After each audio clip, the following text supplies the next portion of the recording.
Hello दोस्तों, स्वागत है आप सभी का महाराजा ऑडियो बुक्स चैनल पर।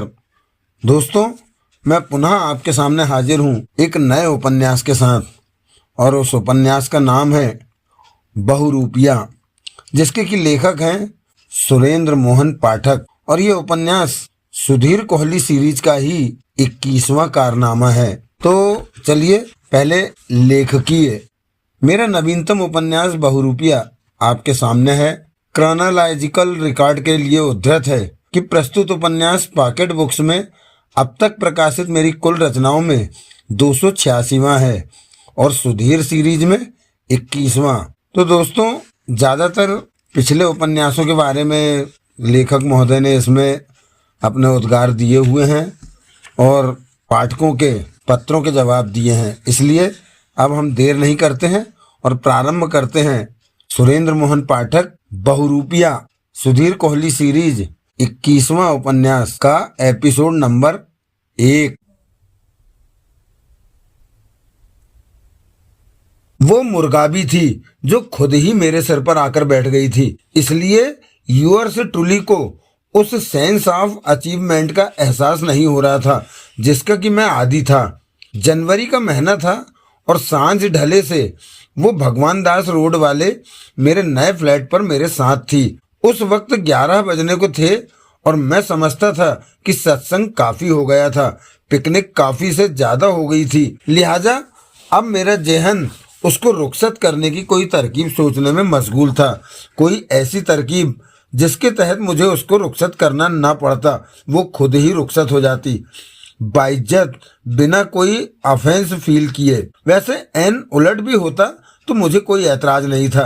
5 घंटे के मुतवातर मौज मेले के बाद, फुल ट्रीटमेंट के बाद काहे को होता भला। 6 महीने से मैं उससे वाकिफ था और उस दौरान उसे लाइन मारने का कोई मौका मैंने नहीं छोड़ा था, लेकिन नाउम्मीदी ही हाथ लगी थी। आंखों का मिकनातीसी सूरमा भी उस बार काम नहीं आया था।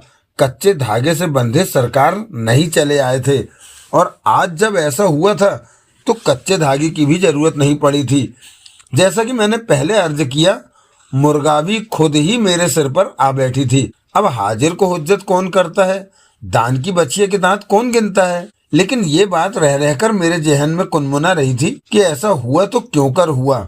कोई वजह तो मेरी समझ में ना आई, लेकिन यूअर्स ट्रूली का जाती तजुर्बा है कि जिस बात का कोई मतलब ना हो उसका जरूर कोई मतलब होता है। 5 घंटे की लंबी तफरीह से मैं राजी था, संतुष्ट था, तृप्त था, और अब तफरीह को फुल स्टॉप लगाने का ख्वाहिशमंद था, बावजूद किसी गूढ़ ज्ञानी महानुभाव के कथन के कि सेक्स इज नेवर एनफ। इस संदर्भ में खाकसार अपनी जाति राय ये जोड़ना चाहता है कि इस फानी दुनिया में सेक्स से बेहतर कुछ हो सकता है, सेक्स से बदतर कुछ हो सकता है, लेकिन सेक्स जैसा कुछ नहीं हो सकता।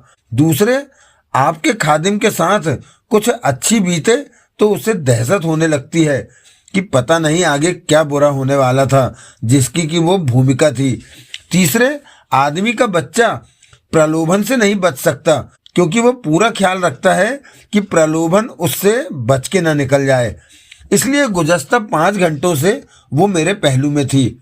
साहबान, मुझे उम्मीद ही नहीं, यकीन है कि इतने से ही आपको एहसास हो गया होगा कि Sudhir Kohli the only one एक बार फिर आपसे मुखातिब है। बाज लोग मुझे लक्की बास्टर्ड भी कहते हैं। कितनी ही बार मैं खुद भी अपने को इसी अलंकार से नवाजकर खुद अपनी पीठ थपथपाता हूँ, लेकिन कोसने के तौर पर नहीं, गाली के तौर पर नहीं, तारीफ के तौर पर कहते हैं। अलबत्ता ये तफ्तीश का मुद्दा है कि कहते वक्त उनका जोर लक्की पर ज्यादा होता है या बास्टर्ड पर। बहरहाल आपके खादिम को इस अलंकरण से कोई ऐतराज नहीं, क्योंकि किसी भी वजह से सही, नाम तो है ना सुधीर कोहली का दिल्ली शहर में और आसपास 40 कोस तक। बदनाम भी होंगे तो क्या नाम ना होगा क्या अंदाज से। जो 16 बदन खातून उस वक्त मेरी सरीके फ्लैट थी, जो मेरे साथ हम बिस्तर थी और ड्रिंक शेयर कर रही थी, और भी पता नहीं क्या कुछ शेयर कर रही थी, कर चुकी थी, अभी आगे करना चाहती थी, उसका नाम अंजना राका था। और मेरे और उसके उस घड़ी के साथ की अहम तरीन वजह यही थी कि खाकसार की पसंद की हर चीज उसमें थी। लंबा कद, छरहरा बदन, तनी हुई सुडौल भरपूर छातियां जो ब्रा के सहारे की कतई मोहताज नहीं थी, पतली कमर, भारी नितंब, लंबे सुडौल गोरे चिट्टे हाथ पांव, खूबसूरत नयन नक्श, रेशम से मुलायम खुले काले बाल। एंड वाट नॉट, कोई खामी थी तो बस यही थी कि शिकारी ने शिकार का सुख नहीं पाया था, शिकार खुद ही शिकारी के हवाले हो गया था। वाह! एकाएक मेरी छाती पर से सिर उठाकर वो बोली, मजा आ गया। पक्की बात? मैं बोला, हाँ, that's good news. Of course it is. तो फिर छुट्टी करें क्या? Shall we call it a day? अरे क्या कह रहे हो? तुमने बोला ना मजा आ गया, यानी कि मिशन अकम्प्लिश्ड। तो फिर रात खोटी करने का क्या फायदा? क्या? अरे तुम पागल तो नहीं हो? हूं, तभी तो तुम्हारे साथ हूं। क्या बोला? तुम्हारा पागल, दीवाना, सैदाई। ओह, तुमने क्या समझा था? मैंने तो I will have another drink. अभी हुक्म की तामील होती है मलिका आलिया, अभी ड्रिंक पेश होता है, लेकिन लेटे लेटे तो ड्रिंक नहीं बनाया जा सकता ना, न सर्व किया जा सकता है। नो? यस। तो फिर मेरी छाती पर से उठो। ओह, उसने परे करवट बदली। मैंने उठकर 2 ड्रिंक्स तैयार किए। रिफ्रेशेंट चीयर्स, एक उसे सौंपता मैं बोला, चीयर्स। वो उत्साह से बोली, and many happy returns of the day and night. आमीन। उसने विस्की का एक घूंट हलक से उतारा और होंठ चटकाए। मजा आ गया। फिर आ गया? मैं बोला, हाँ। अरे रोक के रखना था, पहले जाने क्यों दिया? मालूम क्या? म्यूजिक हो, ड्रिंक्स हो, सेक्स हो, और क्या चाहिए? क्या चाहिए? मैंने बोला था एक दिन मैं खुद ही चली आऊंगी, देख लो चली आई। इसी बात का तो अफसोस है। क्या? इतनी देर लगा दी चली आने में, तरसा दिया। ओह, मैं तो कुछ और ही समझी थी। तुम क्या समझी थी? छोड़ो, कुछ कम समझती हो जाने मन, कुछ और ज्यादा समझती हो। वैसे एक बात बोलूं? 2 बोलो। You know how to serve a women. किसी को अच्छा हस्बैंड नसीब होगा। स्वीट हार्ट, तुम्हें तो इतना ही मालूम है, मेरे को तो ये भी मालूम है कि किसे नसीब होगा। अच्छा, किसे नसीब होगा? तुम्हें। वो खामोश हो गई, जैसे जो मैंने कहा था उसे समझने की कोशिश कर रही हो, हावी होते नशे को दरकिनार करके समझने की कोशिश कर रही हो। मैं समझी नहीं। फिर बोली, मैं समझाता हूं ना। देखो, 6 महीने से हम एक दूसरे से वाकिफ हैं। आज के रफ्तार के जमाने में ये अरसा कोई कम नहीं। अब हम हमेशा वाकिफ ही तो बने नहीं रह सकते ना। मेरे ख्याल से अब हमें भविष्य के बारे में सोचना चाहिए। भविष्य के बारे में सोचना चाहिए? क्या? बल्कि सोचना क्या है जाने मन, शादी कर लेते हैं, समझो हो गया भविष्य के बारे में सोचना। शादी? वो हड़बड़ाई। खाना आबादी, मैं बोला, जबकि शादी के मामले में मेरी जाती राय खाना बर्बादी के ज्यादा करीब थी। अभी हस्बैंड के बारे में मैंने जो कहा था, लगता है सच में ही नहीं समझी। लेकिन शादी? और मैंने क्या कहा? इतनी जल्दी? कोई जल्दी नहीं डार्लिंग, रफ्तार के जमाने के लिहाज से कोई जल्दी नहीं। मैंने तो ये सोच के कहा कि तुम्हारे मन की भी यही मुराद होगी। वो तो है। तो फिर ठीक है, 1-1.5 महीने में हम एंगेजमेंट की रस्म अदा कर लेंगे। फिर भगवान ने चाहा तो 1-1.5 साल बाद। 1-1.5 साल बाद? पागल हुई हो? अभी? तुम्हारा मतलब है आजकल में? अरे अभी मैंने अभी बोला कि नहीं बोला? What nonsense. मेरी जॉब का क्या होगा? तुम कोई जॉब करती हो? ये तो तुमने मुझे कभी बताया ही नहीं। अरे वुडलैंड क्लब में, जहां तुम अक्सर आते हो। और मैं क्या करती हूँ? वो भी जॉब कहलाती है। और नहीं तो क्या? तफरीह मौज मस्ती भी जॉब होती है? कमाल है। मैं तो समझा था वो तुम्हारा शाम का महज सगल था। जॉब तो वो होती है ना जो रेगुलर 9 to 5 हो। नॉनसेंस। जवाब दो। सवाल का पता लगे तो जवाब दूं ना। मैंने कहा था मेरी जॉब का क्या होगा? क्या होगा? 1 घंटे की छुट्टी ले लेना। 1 घंटे की छुट्टी? अरे शादी करनी है या आईब्रोज बनवानी है? ओके, हाफ डे की सही, लेकिन इतनी जल्दी शादी तो कोर्ट में भी नहीं होती, पहले 1 महीने का नोटिस देना पड़ता है। हम मंदिर में शादी करेंगे, गंधर्व विवाह, जो कि हमारी सदियों पुरानी परंपरा है। 1 हार तुम मुझे पहनाओगी, 1 मैं तुम्हें पहनाऊंगा, बस हो गई शादी। मजाक कर रहे हो? मैं सीरियस हूँ। तुमने शादी के अटूट बंधन में बंधने से इनकार किया या आनाकानी की तो मैं समझूंगा कि हम इतने करीब होते हुए भी हकीकतन अजनबी हैं। नहीं। गुड, तो फिर कल सुबह ही हम पति पत्नी होंगे, फिर हनीमून होगा, एक्सटेंडेड हनीमून होगा, बच्चे होंगे। बच्चे होंगे? और क्या नहीं होंगे? और क्या मैं वो हूं या तुम वो हो? वो तो ठीक है, लेकिन बच्चे 12 से कम मुझे हरगिज कबूल नहीं होंगे। सबके सब क्रिकेटर। मुल्क में 1 सचिन है, हमारे घर में 11 सचिन होंगे, जमा अपना एम्पायर। इस वास्ते तुम पागल हो। दीवाना, माय डियर दीवाना, सैदाई पहले भी बोला। तुम्हारा फुल दीवाना कह के लोगों ने मुझे अक्सर बुलाया है, मालूम? What nonsense. अगर पूछा किसी ने हाल ये किसने बनाया है, मैं तेरा नाम लूंगा, सुष्मिता। सुष्मिता? मेरा नाम सुष्मिता है? मालूम, वही तो बोला, सुष्मिता माई हनी पॉट। तुम्हें नशा हो गया है। अरे मेरा नाम अंजना है। 2 नाम? वाह, 1 टिकट के 2 मजे, कभी अंजना कभी सुष्मिता। मैं तरन्नुम में बोला, कभी सुष्मिता कभी अंजना, हाय अल्लाह, मर जाए दिल वाले। Sudhir Kohli, yes my love. तुम्हारा दिमाग चल गया है। अरे कहाँ गया चल के? साला कहीं इतनी दूर न निकल जाए कि शादी में पंगा पड़ जाए, क्योंकि मैंने दिल से शादी करनी है, दिल से। अभी तो कह रहे थे मेरे से शादी करनी है, दिल से तुम्हारे से शादी करनी है। मैं जाती हूँ। जाती है तो जा। मैं फिर तरन्नुम में बोला, वो जाने वाली जा, मेरे दिल से धड़कन से जा सके तो जानू, जब दिमाग ठिकाने आ जाए तो खबर करना। अच्छा, तो ये बात है? क्या बात है? अब आई ना असलियत सामने। कौन सी असलियत? जो मैं तुम्हारे चेहरे पर से किताब की तरह पढ़ सकता हूँ। क्या पढ़ सकते हो? पढ़ चुका हूँ। अरे क्या? जो तुम इस घड़ी अपने आप से कह रही हो। ओ माय गॉड, अरे क्या तुम अपने आप से कह रही हो? मैं क्या हूँ और ये सुधीर क्या है? क्यों मैं इस जैसे ढक्कन के साथ अपना वक्त बर्बाद कर रही हूँ? मैं कह रही हूँ तुम्हें ढक्कन? देख लो, अभी भी कह रही हो। लेकिन माना कि तुम सुंदर हो, अति सुंदर हो, बढ़िया बनी हुई हो, सामने से कोहनी तक आती हो, और मैं तुम्हारे मुकाबले में कहीं नहीं ठहरता, खास तौर से सामने से कोहनी तक कहीं तक नहीं आता। लेकिन इसका मतलब ये तो नहीं कि तुम मुझे ढक्कन समझो। ओ गॉड, यकीन नहीं आता। अरे मैंने तो कभी भी, खुद मुझे यकीन नहीं आता। तुम्हें क्या यकीन नहीं आता कि हमारे बीच सब खत्म है? सब खत्म है, रोमांस, कोर्ट से शादी, गृहस्थी, बच्चे।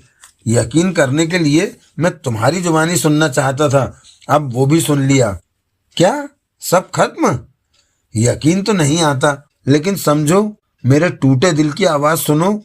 जब दिल टूटता है तो बड़ी दर्द भरी आवाज़ निकलती है, जो कभी कहती है ओ जाने वाले हो सके तो लौट के आना, तो कभी कहती है ओ जाने वाले बालंबा लौट के आ। खैर जिंदगी ऐसे ही चलती है। You win some, you lose some. My किस्मत is such that I win less and lose more. लेकिन परवाह नहीं, अब जा मेरी एक्स। अभी से? अभी तो पूरे 1 मिनट भी।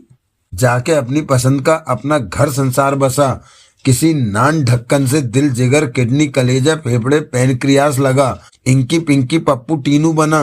फिर भी इस हकीर फकीर सुधीर का ख्याल आए तो कभी आना, अपने बच्चों को भी लाना। मैं फिर तरन्नुम मोड में पहुंचा। अपने उनको भी लाना, चाय वाय पी के जाना, कभी हफ्ते महीने या साल भर में। सुधीर कोहली। वो उछलकर खड़ी हुई और दांत पीसती बोली, yes my dear, fuck you, I reciprocate the feelings my honey part. आनंद फानन वो कपड़े पहनने लगी। मिशन अकम्प्लिश्ड, मैं मन ही मन बोला। तभी कॉल बेल बजी। वो सकपकाई। उसने सशंक भाव से पहले दरवाजे की तरफ और फिर मेरी तरफ देखा।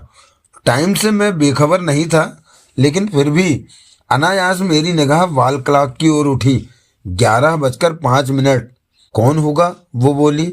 मैंने अनभिज्ञता से कंधे उचकाए। मैं नहीं चाहती किसी को यहाँ मेरी मौजूदगी की खबर लगे। किसको? यहाँ कौन जानता है तुम्हें? उसने जवाब न दिया। सच पूछो तो मुझे भी कौन जानता है यहाँ? खुद मैं यहाँ नया हूँ। तो फिर क्या? कॉम्प्लेक्स का ही कोई होगा, शायद सिक्योरिटी स्टाफ। उन्हें मेरी यहाँ मौजूदगी की खबर नहीं लगनी चाहिए। You are talking nonsense. Security को पहले से खबर है, वरना यहाँ पहुंच ही ना पाई होती। कोई और हुआ तो बेडरूम में नहीं घुस आएगा, यहीं टिकना। दरवाजा खोलना जरूरी क्यों है? जो आया है जवाब नहीं मिलेगा तो टल जाएगा। तुम बात का बतंगड़ बना रही हो। रात की इस घड़ी कोई कालवेल बजा रहा है तो नाहक नहीं बजा रहा होगा, कोई खास ही बात होगी। यही टिको, देखता हूँ। अनिश्चित भाव से उसने सहमति में सिर हिलाया। मैंने अपने जिस्म को एक ड्रेसिंग गाउन से ढका और बाहर जाकर दरवाजा खोला। चौखट पर मुझे एक अधेड़ महिला दिखाई दी। वो हुड वाली बरसाती ओढ़े थी जो कि पूरी तरह से भीगी हुई थी। जाहिर था कि बाहर बारिश हो रही थी या होके हटी थी, अपने अभिसार के दौर में, जिसकी मुझे खबर नहीं लगी थी। यस, मैं बोला। मैं भीतर आ सकती हूँ? वो कातर भाव से बोली। सहमति में सिर हिलाता मैं एक तरफ हटा। भीतर आकर उसने खुद ही अपने पीछे दरवाजा बंद किया और फिर सबसे पहले अपनी बरसाती उतारी। नीचे वो सलवार सूट और मैचिंग कार्डिगन पहने थी। उसका जिस्म कसा हुआ था, कद लंबा था और उम्र में वो 45 के करीब की जान पड़ती थी। ज़्यादा की भी हो सकती थी, लेकिन रख रखाव बढ़िया हो, पैकिंग पॉलिश उम्दा हो, मुखर्जी की जुबान में ठीक से डेंटेड पेंटेड हो तो क्या पता लगता था उम्र का। आप सुधीर कोहली ही हैं ना? वो बोली। Famous private detective. Sudhir Kohli हूँ मैडम, मैं बोला। पीडी हूँ। फेमस के बारे में सुना ही है कि हूँ। मैं नाम से ही वाकिफ थी, नाम के पीछे किसी नौजवान की उम्मीद नहीं कर रही थी। तो अब क्या करेंगी? ना उम्मीद होकर लौट जाएंगी? नहीं नहीं, ऐसा कैसे हो सकता है? आप ज्यादा मुतमईन होती, अगरचे कि मैं कोई उम्रदराज शख्स होता जिसकी उम्र ही इस बात की गवाही दे रही होती कि उसे पीडी होने का 20 साल का तजुर्बा था, 30 साल का तजुर्बा था, 40 साल का। Mister Kohli, I didn't mean any offence. आपकी तारीफ? मेरा नाम श्यामली तोशनीवाल है। तोशनीवाल? मेरे जहन में कहीं घंटी खड़की। मैंने नए सिरे से उसका मुआयना किया तो मुझे उसके कानों में हीरे के टॉप्स और एक उंगली में हीरे की अंगूठी के दर्शन हुए। गले में वो जो हार सा पहने थी वो भी प्रेशस स्टोन्स का था, जिनकी पहचान मुझे नहीं थी। अलबत्ता वो हीरे नहीं थे, लेकिन हीरो जैसे कीमती बराबर थे। उसने बरसाती दरवाजे के करीब पड़ी एक टेबल पर डाल दी और हैंडबैग से एक रुमाल निकालकर अपना मुंह माथा पोंछने लगी। बेमौसम की बरसात है, वो बोली। फिर भी तैयारी से निकली। तैयारी? मैंने मेज पर पड़ी बरसाती की तरफ इशारा किया। उसने मेरी निगाह का अनुसरण किया और फिर बड़े अनिश्चित भाव से सहमति में सिर हिलाया। तशरीफ रखिए, जो कि उसने एक सोफे पर रखी। मैं उसके सामने एक सोफा चेयर पर बैठ गया। अब फरमाइए, मैं बोला। इतवार 13 जनवरी सन 2013 की रात को 11:11 पर मैं आपकी क्या खिदमत कर सकता हूँ? उसने सकपकाकर मेरी ओर देखा। मिस्टर कोहली? फिर बोली। मुझे अपनी बेवक्त की हाजिरी का पूरा पूरा एहसास है। मैडम, मौत और क्लाइंट का कोई भरोसा नहीं, कभी भी आ सकते हैं और मैं उसके लिए माफी चाहती हूँ। आप यकीन जानिए, मेरी समस्या गंभीर न होती तो मैं हरगिज आपको यूं डिस्टर्ब न करती। नेवर माइंड, आपको मेरे इस मुकाम की खबर थी तो नहीं, लेकिन निकाली किसी तरीके से। वो एक क्षण ठिठकी, फिर बोली। बाय द वे, मैं शिव मंगल तोशनीवाल की पत्नी हूँ, लिहाजा उसकी बाबत जो मैंने सोचा था वो ठीक निकला था। शिव मंगल तोशनीवाल बड़ा व्यवसायी था, धन कुबेर था, जो कि बाहर से कहीं से, सुना था कि नेपाल से आकर दिल्ली में स्थापित हुआ था। बाहर से ही वो अपने साथ दौलत का अंबार लाया था, जिसको उसने दिल्ली में विभिन्न व्यवसायों में लगाया था। खूब तरक्की की थी और दिल्ली के व्यावसायिक वर्ग में अपनी पुख्ता शिनाख्त बनाई थी। इकोनॉमिक टाइम्स में अक्सर उसकी बाबत खबर होती थी, उसकी तस्वीर छपती थी, इसलिए मैं उसके नेम फेम अक्लेम और सूरत से वाकिफ था।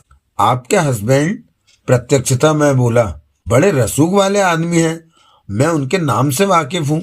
अब बताइए आपकी आमद का क्या मैं ये मतलब लगाऊं कि इतने बड़े आदमी की बीवी को मेरी एक मामूली पीढ़ी की प्रोफेशनल सर्विसेज की जरूरत है तो ऐसा ही, वो बोली, बशर्ते कि आपको मेरी मदद करना कबूल हो। क्या मदद चाहती हैं? मदद का आश्वासन पाऊं तो बोलूं। Madam, I am a professional, I work for a fee. मुनासिब उजरत हासिल होगी, काम मेरे रेंज में होगा तो क्यों भला मैं उसे नहीं करूंगा। फीस की आप फिक्र ना करें मिस्टर कोहली, मुंह मांगी हासिल होगी। फिर क्या बात है, अब कहिए क्या प्रॉब्लम है आपकी। बताती हूँ, लेकिन पहले मैं आपको एक चिट्ठी दिखाना चाहती हूँ। चिट्ठी? जिसके जरिए आप मेरे कहे से बेहतर समझ पाएंगे कि क्यों मुझे आपकी मदद की जरूरत है। आई सी। उसने अपने पर्स में से एक दो बार मोड़कर तह किया हुआ कागज बरामद किया और मुझे सौंपा। मैंने कागज को खोलकर सीधा किया तो पाया उस पर दर्ज तहरीर कंप्यूटर से टंकित थी। मैंने उसे पढ़ना शुरू किया। लिखा था, शिव मंगल Toshniwal, you son of a बिच, 22 साल पहले तूने मेरी दो बेशकीमती चीजों से मुझे महरूम किया था, मेरी बीवी से और हम दोनों की साझी मिल्कियत कोयला खदानों में मेरे हिस्से से। कोयला खदानों को लेकर जो बिजनेस डील, जो व्यावसायिक कॉल करार हम दोनों में हुआ था, उसकी वजह से और तेरी कमीनगी की वजह से मेरी जान जाते जाते बची थी। जान तो बनाने वाले ने भली की कि बच गई, लेकिन और कुछ न बचा। अब मैं तेरे से वो सब छीन लूंगा जो तेरे पास है, तेरी जान भी, और जिस पर तू इतराता है। ये मेरा तेरे से वादा है।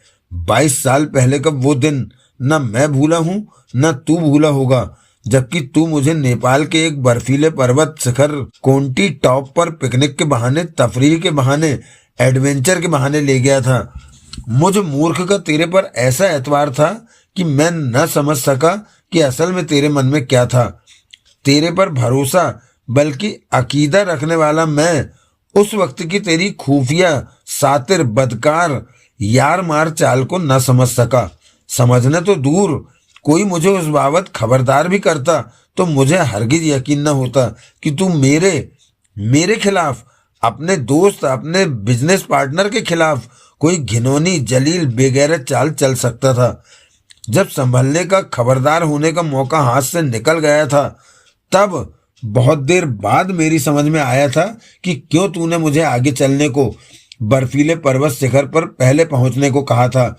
इसलिए कहा था ताकि तू चुपचाप मेरे पीछे पहुंचकर मुझे शिखर से धक्का दे पाता, मुझे खत्म कर पाता, यूं मेरी हस्ती मिटा पाता कि बाद में जान पड़ता कि मेरी मौत एक हादसा थी, एक्सीडेंट, न कि डेलीब्रेट कोल्ड ब्लडेड मर्डर। कैसा अहमक था मैं कि तुम्हारी बातों में आकर मैंने तुम्हारे साथ वो करार किया था जो कि मेरी आंखों पर दोस्ती की, दोस्त के साथ वफादारी की पट्टी न बंधी होती तो मुझे साफ दिखाई देता कि मेरी आइंदा मौत की भूमिका था। हम दोनों में हुए उस करार पर जो कहता था कि हम दोनों में से कोई एक मर जाता तो दूसरा अपने आप ही पूरे बिजनेस का मालिक बन जाता। तुम्हारा सारा जोर इसी वजह से था कि शुरू से ही तुम्हारा मकसद यार मारी था। यार को मारकर उसकी बिजनेस में बराबर की हिस्सेदारी को हड़पना था। कमीने, उस घड़ी तुझे नहीं मालूम पड़ा था कि जैसा कि तू चाहता था, जैसा कि तुझे निश्चित जान पड़ता था कि शिखर से नीचे ढकेले जाने पर मैं शिखर से नीचे की गहरी खाई की तलहटी में जाकर नहीं गिरा था।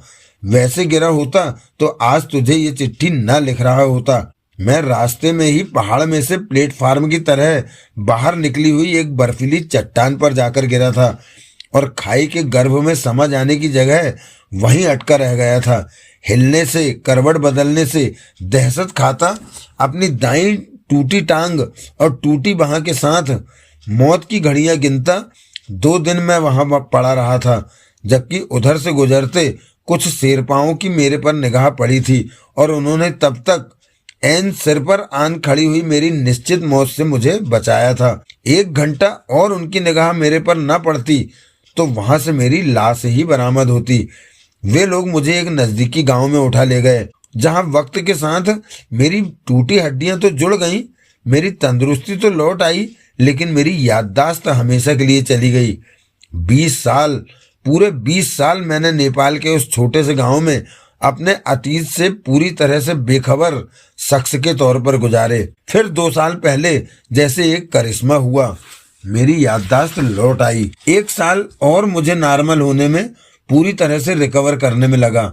फिर तेरे से बदला लेने के लिए, तुझे तेरे किए की सख्त सजा देने के लिए मैं नेपाल से निकला और इंडिया लौटा।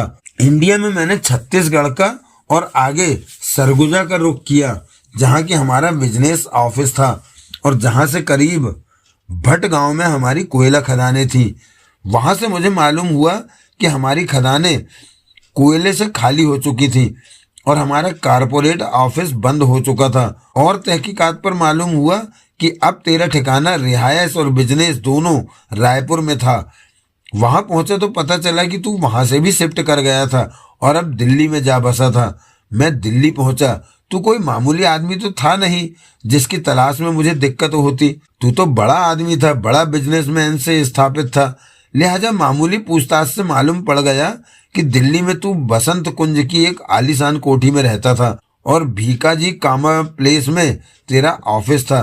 कमीने, 1 साल से मुतवातर मैं तेरे पर, तेरे घरवार पर, तेरी बीवी पर, खास तौर से बीवी पर, क्योंकि वो मेरी बीवी है, आज भी मेरी बीवी है, निगाह रखे हूँ। विधवा तो वो नहीं है क्योंकि मैं जिंदा हूँ और तलाक कभी हुआ नहीं। तू मुझे जिंदा समझता तो उसे तलाक की किसी कार्रवाई के लिए उकसाता, लेकिन तुझे तो पूरा पूरा यकीन था कि वो विधवा थी, क्योंकि तूने ही उसे विधवा बनाया था। तेरे से बेहतर कौन जानता था, समझता था कि मैं मर चुका था। दुनिया की निगाह में वो तेरी बीवी है, लेकिन हकीकतन वो मेरी बीवी है। इसलिए तेरे बच्चे तेरे जैसे ही हरामी है। जब उनकी माँ का तू खाबिन नहीं तो वह हराम की औलाद ही तो हुए। बहरहाल अब वो घड़ी आन पहुंची समझ, जबकि जो तूने और श्यामली ने मेरे साथ किया उसका सिला तुम लोगों को मिलेगा। मैं बदला लूंगा, भरपूर बदला लूंगा। और बदला ये नहीं होगा कि कोयला खदानों की मिल्कियत और मुनाफे में मैं सूद अपना हिस्सा क्लेम करूंगा या अपनी बीवी को वापस हासिल करने की कोशिश करूंगा। मेरा बदला जैसे को तैसा जैसा होगा। जो हाल तूने मेरा किया था वो मैं तेरा करूंगा, श्यामली का करूंगा। खून का बदला खून ही होता है, लिहाजा मैं एक एक करके तुम सबको मार डालूंगा। तेरी बेटी सुरभि के तो उस रास्ते पर कदम पड़ भी चुके हैं जो सीधा परलोक को जाता है। अब श्यामली की बारी है, फिर तेरा बेटा शिशिर, आखिर में तू। मौत को झेलना आसान होता है, लेकिन मौत के इंतजार को झेलना बहुत कठिन होता है, बल्कि साक्षात नर्क होता है।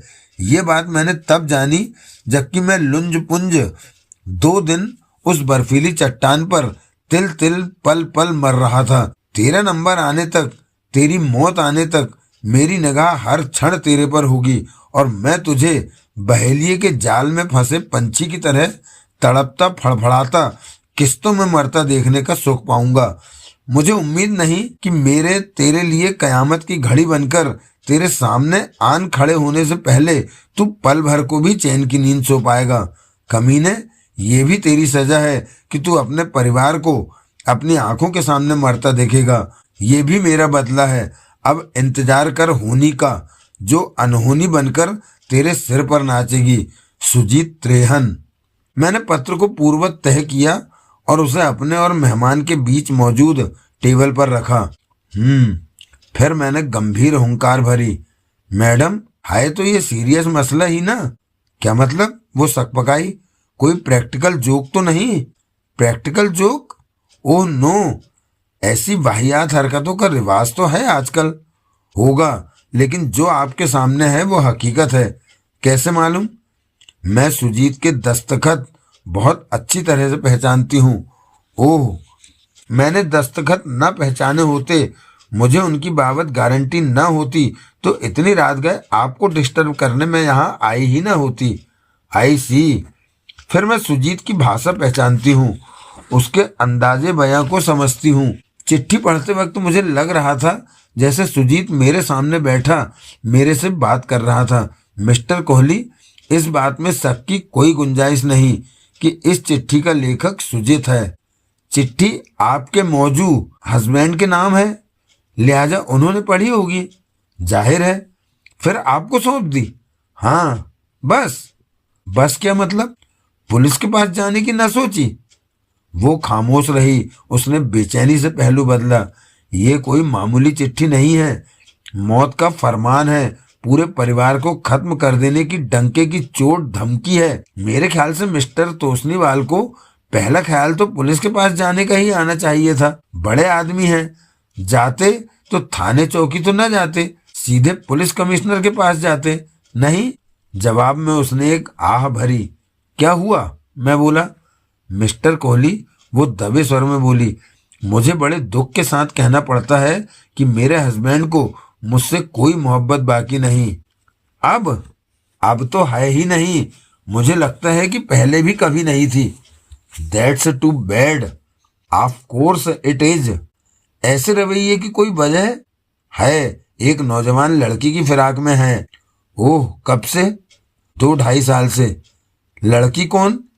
है एक फुलझड़ी बार वाला शो गर्ल। उम्र में थोड़ी ही बड़ी होगी हमारी बेटी से, लेकिन मजाल है इस सिलसिले में उन्हें कोई संकोच हो, शर्मिंदगी हो। समझते हैं कि जवानी की सोहबत करेंगे तो जवान हो जाएंगे, बल्कि समझते हैं कि हो ही गए हैं। अक्ल पर, विवेक पर रहा सहा झाड़ू वो फेर देती होगी। बुढ़ापा कोई रोज रोज तो आता नहीं, एंजॉय तो करना हुआ। जी, सीनेरियो मेरी समझ में आ गया मैडम, लेकिन आप कहना क्या चाहती हैं? ऐसी आशिकी में उम्र दराज आशिक को बीवी अपने रास्ते की सबसे बड़ी रुकावट जान पड़ती है, और उससे पीछा छुड़ा लेना कोई आसान काम नहीं होता। लेकिन पीछा छुड़ाने का तमन्नाई हर ऐसा शख्स होता है। माफ कीजिएगा, मैं अभी भी नहीं समझा। इस चिट्ठी में दर्द धमकी के तहत अगर सुजीत सच में मेरा कत्ल कर दे तो सोचिए मेरे हस्बैंड की कितनी बड़ी मुराद अपने आप ही पूरी हो जाएगी। ओह ओह, एक बार ये काम उनका काम हो जाए, फिर वो पुलिस के पास क्या, फौज के पास भी चले जाएंगे। बहुत दूर की कौड़ी है मैडम। आपका कत्ल इस बात का अपने आप में सबूत होगा कि धमकी जारी करने वाला आगे भी इस रूट पर बड़ी आसानी से बढ़ सकता है। ऐसा होने का इंतजार करना तो अपनी हालत आ बैल मुझे मार जैसी करना हुआ, खुदकुशी करने जैसा हुआ। एक बात और भी है ना, जिसकी वजह से वो पुलिस के पास नहीं जाना चाहते। अच्छा, और भी है? उन्हें कतई यकीन नहीं कि ये चिट्ठी सुजीत ने लिखी है। वो इसे, जैसा कि अभी आपने कहा, प्रैक्टिकल जोक ही समझ रहे हैं। कैसे हो सकता है? चिट्ठी में ये भी तो दर्ज है कि उनकी बेटी सुरभि के मौत के रास्ते पर कदम पड़ भी चुके हैं। बेटी हो तब ना। जी, सुरभि उनकी बेटी नहीं है। मैंने उस बात पर विचार किया। क्या वो अपनी जुबानी, अपनी बदकारी कबूल कर रही थी? क्या बड़ी बात थी, कलयुग था, जो ना हो जाए थोड़ा था। या शायद उस इनकलाबी ऐलान की बदकारी के अलावा कोई और वजह थी। मैं बोला, सिगरेट पीऊं तो आपको कोई ऐतराज? उसने इनकार में सिर हिलाया। मेरा डनेल का पैकेट मेरे ड्रेसिंग गाउन की जेब में ही था। मैंने एक सिगरेट सुलगाया तो फिर बोला, आपने फरमाया सुरभि तोषनीवाल साहब की बेटी नहीं है? हाँ, वो व्यग्र भाव से बोली, लेकिन इसका जो मतलब तुम निकाल रहे हो वो गलत है। आपको मालूम है मैं क्या मतलब निकाल रहा हूँ? हाँ, तुम्हारे मुंह पर लिखा है। I see, please explain. Surbhi Sujeet की बेटी है। Sujeet? You mean Sujeet Trehan, the nasty letter writer? हाँ मैडम, ये बात तो फिर चिट्ठी पर उसके जेन्युइन होने पर सवालिया निशान लगाती है। कौन बाप होगा जो किसी गैर से बदला लेने के लिए अपने हाथों अपनी बेटी के कत्ल का तमन्नाई होगा? लगता है तोषनीवाल साहब की बात में ही दम है। ये चिट्ठी जाली है, लेकिन सुजीत को खबर नहीं है कि सुरभि उसकी बेटी है। आप मुझे उलझा रही हैं, भूल भुलैया में डाल रही हैं। कोई उलझन नहीं, कोई भूल भुलैया नहीं। सुरभि सुजीत के गायब हो जाने के 7.5 महीने बाद पैदा हुई थी। सुरभि और शिशिर उसका भाई दोनों जुड़वा हैं। जब सुजीत गायब हुआ था, बकौल मिस्टर तोसनीवाल नेपाल में एक हादसे में जान गंवा बैठा था। तब मुझे नहीं मालूम था कि मैं प्रेग्नेंट थी। मिस्टर तोसनीवाल को मालूम था? मेरे बताए तो नहीं मालूम था, लेकिन किसी तरह से मालूम पड़ गया था। फिर प्री मैच्योर डिलीवरी उनकी निगाह में ने उनके शक को दोबाला कर दिया था, बल्कि यकीन में बदल दिया था। फिर आइंदा उनके मन में मेरे लिए जो नफरत उभरी थी, शायद उसकी यही वजह थी। बच्चों के साथ कैसा रवैया था? वैसा ही जैसा मेरे साथ था। उनका शक यकीन में बदल जाने के बाद जाहिर है कि ये बात उन्हें सालती थी कि बच्चे उनके नहीं थे, मेरे से उनकी शादी का नतीजा नहीं थे। मैं क्या कर सकती थी? उस वक्त के अपने जिस्मानी हालात से मैं नावाकिफ थी। वाकिफ होती तो असलियत जरूर बयान करती, भले ही शादी ना होती। उसने एक सर्द आह भरी, जो कि पता नहीं असली थी कि नाटक था। हर औरत जन्मजात अभिनेत्री होती है, नाटक होना क्या बड़ी बात थी। आखिर जब सब कुछ उजागर था, प्रत्यक्षतः मैं बोला, तो तलाक की नौबत क्यों ना आई? तलाक की बात क्यों ना उठी? वजह एक कानूनी पेचीदगी थी। तोशनीवाल साहब को जिसका एहसास नहीं था, दोनों पार्टनरों में जो ये करार हुआ था कि एक के मर जाने से दूसरा बिजनेस में उसके हिस्से का भी मालिक होता, कोर्ट को उससे इत्तेफाक नहीं हुआ था। कोर्ट में हत प्राण की विधवा को, यानी कि मुझे, उसका स्वाभाविक वारिस करार दिया गया था। ओह, मेरे को तो जल्दी ही लगने लगा था कि तोशनीवाल साहब ने मेरे से शादी की ही इसलिए थी कि घी खिचड़ी में जाता। एक तरीके से नहीं तो दूसरे तरीके से उनका पार्टनर के हिस्से पर कब्जा बना रहता। विधवा कब्जे में तो उसका इनहेरिटेड माल भी कब्जे में।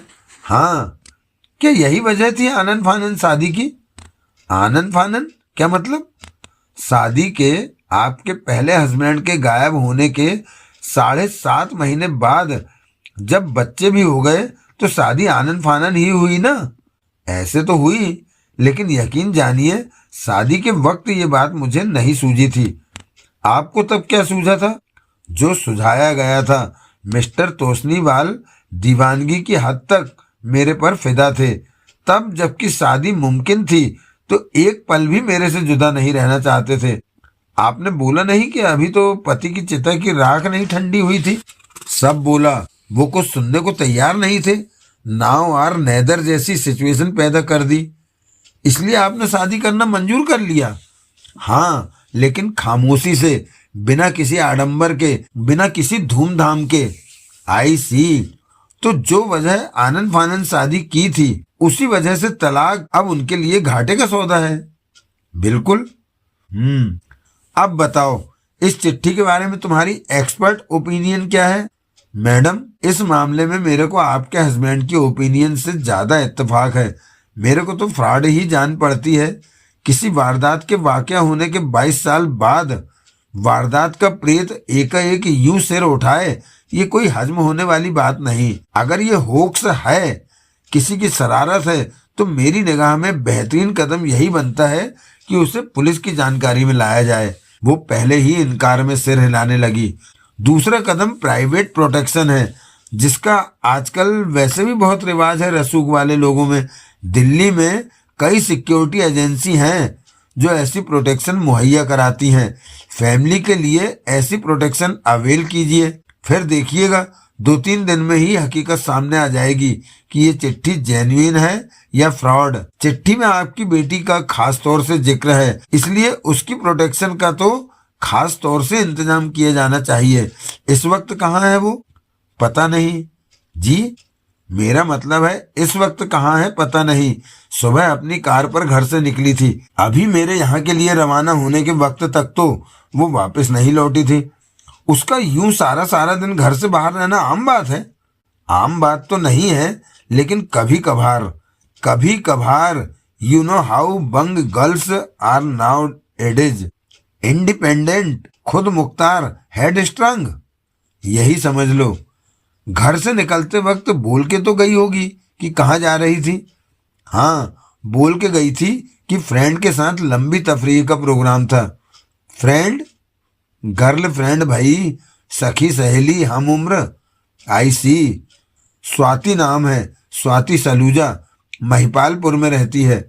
रात हो जाने पर उसने फोन पर आपको बोला था कि वो वहां थी, या रात वहीं सखी के पास रुकने वाली थी? नहीं, जब रात पड़ गई थी तो फिक्रमंद होकर मैंने ही फोन किया था। सुरभि को? पहले उसको, फिर स्वाति को। सुरभि का फोन स्विच्ड ऑफ था और स्वाति से जवाब मिला था कि 6 बजे के करीब वो खेल गांव में अंसल माल में उससे अलग हो गई थी और अपने घर लौट आई थी। उसके बाद से सुरभि की उसे कोई खबर नहीं थी। और कहाँ गई हो सकती थी वो? किसी और सखी के घर? उसने अनभिज्ञता से कंधे उचकाए। या कहीं और? वो कई क्षण खामोश रही, फिर हिचकिचाती सी बोली, छतरपुर में मेरे हस्बैंड का एक फार्म हाउस है, तोसनीवाल फार्म के नाम से, लेकिन वो अकेले कभी वहां नहीं जाती। ठीक है, लेकिन जाने पर पाबंदी तो नहीं होगी ना? आखिर मालिक की बेटी है। वो फार्म हालिया खरीद है। वो अभी इतना वेल इक्विप्ड नहीं है कि सुरभि को वहां ओवरनाइट रहना सूझता। पता करने में तो फिर भी मैं नहीं समझता कि कोई हर्ज था। 10 बजे के करीब मैंने वहां फोन किया था। क्या नतीजा निकला था? लैंडलाइन की घंटी बजती रही थी, कोई जवाब नहीं मिला था। मिलता तो कौन जवाब देता?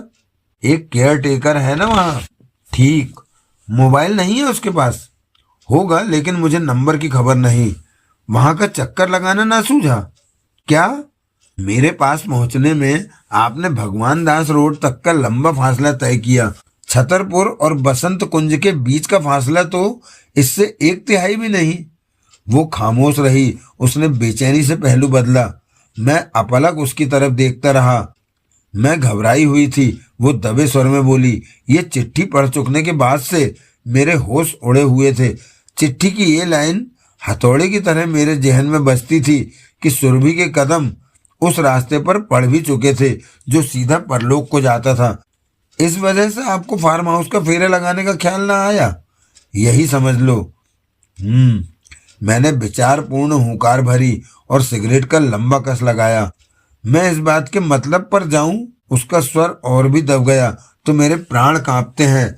उसने असहाय भाव से गर्दन हिलाई, फिर बोली, तो तुम्हारे पास बेहतरीन राय यही है कि तोसनीवाल साहब चिट्ठी लेकर पुलिस के पास जाएं? हर्ज तो कोई नहीं, मैं सावधान स्वर में बोला। क्या करने जाएं? लाश बरामद करवाने के लिए?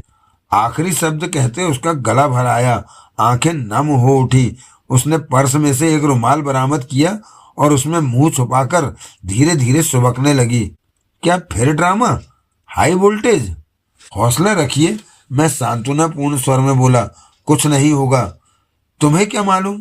रुमाल पर से मुंह उठाती वो बोली, मालूम तो नहीं, लेकिन मैं उम्मीद करता हूं, बल्कि दुआ करता हूं कि कुछ ना हो। तुम समझते हो, रात की इस घड़ी मैं नौजवान बेटी की सलामती के लिए मरी जा रही माँ तुम्हारी दुआ हासिल करने के लिए यहाँ आई हूँ। मैं हड़बड़ाया। और क्या चाहती हैं? फिर बोला, आप जो कहें मैं करने को तैयार हूँ। क्या करने के लिए तैयार हो? उसके लहजे में तलखी आई। पुलिस के पास जाने जैसी कोई और राय देने के लिए तैयार हो, या? तभी फोन की घंटी बजी। वो खामोश हो गई। आशंकित भाव से उसने मेरी तरफ देखा। मैंने अनभिज्ञता से कंधे उचकाए। घंटी बजती रही। आपकी यहाँ आमद की किसी को खबर है? मैंने पूछा। वो नर्वस भाव से बोली, अपने हस्बैंड को बताने की कोशिश की थी, लेकिन उन्होंने सुनने में कोई रुचि नहीं दिखाई थी। पीठ फेर कर सो गए थे। और किसी को? उसने इनकार में सिर हिलाया। मैं उठकर फोन के पास पहुंचा। मैंने कॉल रिसीव की।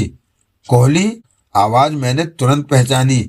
लाइन पर इंस्पेक्टर देवेंद्र यादव था। यादव फ्लाइंग स्क्वाड के उस दस्ते से संबद्ध था जो खास हेडक्वार्टर से केवल कत्ल के केसों की तफ्तीश के लिए भेजा जाता था। और कौन रात की इस घड़ी? मैं बोला। शाहरुख? बकवास नहीं कोहली, बकवास नहीं। रात की ये घड़ी तुम्हारे लिए ही नहीं, मेरे लिए भी है। फिर तुम तो घर पर बैठे हो। क्या बात है? मैं बदले स्वर में बोला। मिसेस तोसनीवाल, श्यामली तोसनीवाल पहुंची तुम्हारे पास? जवाब देने की जगह मैंने माउथ पीस पर हाथ रखा और अपनी मेहमान से संबोधित हुआ। आपके बारे में पूछा जा रहा है। आप तो कहती थी आपकी यहाँ आमद की किसी को खबर नहीं थी। ठीक कहा था मैंने, वो व्यग्र भाव से बोली। यकीन करो मेरा। कोहली यादव उतावले भाव से बोला। हाँ, माउथ पीस से हाथ हटाकर मैं बोला। सो गए क्या? नहीं। तो जवाब क्यों नहीं देते हो? हाँ पहुंची, अभी भी यहीं है। क्यों पूछ रहे हो? क्योंकि उसका हस्बैंड शिव मंगल तोसनीवाल पूछ रहा है। 100 नंबर पर कॉल लगा दी, कहता है तुमसे मिलने गई थी, लौटी नहीं। इसलिए मैं जिम्मेदार, गुनहगार नहीं, लेकिन 100 नंबर की कॉल से तुम्हारा क्या वास्ता? मेरा वास्ता कत्ल से ही नहीं, कत्ल के अंदेशे से भी होता है। आई बात समझ में? आई। तो इस वक्त कत्ल के अंदेशे की तफ्तीश पर हो? कत्ल की तफ्तीश पर भी। क्या? 1 घंटा पहले छतरपुर के इलाके से एक नौजवान लड़की की लाश बरामद हुई है, एक फार्म हाउस से। फार्म हाउस का नाम तोसनीवाल फार्म। क्या समझे? जो मैं समझा वो मेरे से जुबान पर लाते न बना। नौजवान लड़की बोला, फिर सावधान स्वर में बोला। हाँ, खूबसूरत, मॉडर्न, नौजवान, उम्र का अंदाजा 20-21, बाई कनपट्टी में गोली, गन तब भी हाथ में, तत्काल मौत। खुदकुशी? प्रथम साक्ष्य में यही जान पड़ता है। मरने वाली की शनाख्त हुई? हाँ, सुरभि तोसनीवाल, शिव मंगल तोसनीवाल की बेटी। वो वहां क्या कर रही थी? क्या कर रही थी? वही जो मालिक अपनी मिल्कियत में करता है। उसका बाप मालिक था उस प्रॉपर्टी का। उस पर क्या पाबंदी आयद होती है वहां मौजूद होने के मामले में? ठीक। तुमने बोला माँ अभी वहीं है, खबर कर देना उसे। ओके। संबंध विच्छेद हो गया। रिसीवर क्रेडल पर रखकर मैं वापस घूमा तो वहीं थमक कर खड़ा हो गया। मेरी मेहमान जिस सोफे पर बैठी थी उसके करीब फर्श पर अचेत लुढ़की पड़ी थी। उसका चेहरा कागज की तरह सफेद था और लगता था जैसे अचेत ना हो, मर गई हो। तौबा! अंजना, मैंने आवाज लगाई। वहां से कूच के लिए पूरी तरह से तैयार वो चौखट पर प्रकट हुई। क्या है? वो रुक्ष स्वर में बोली।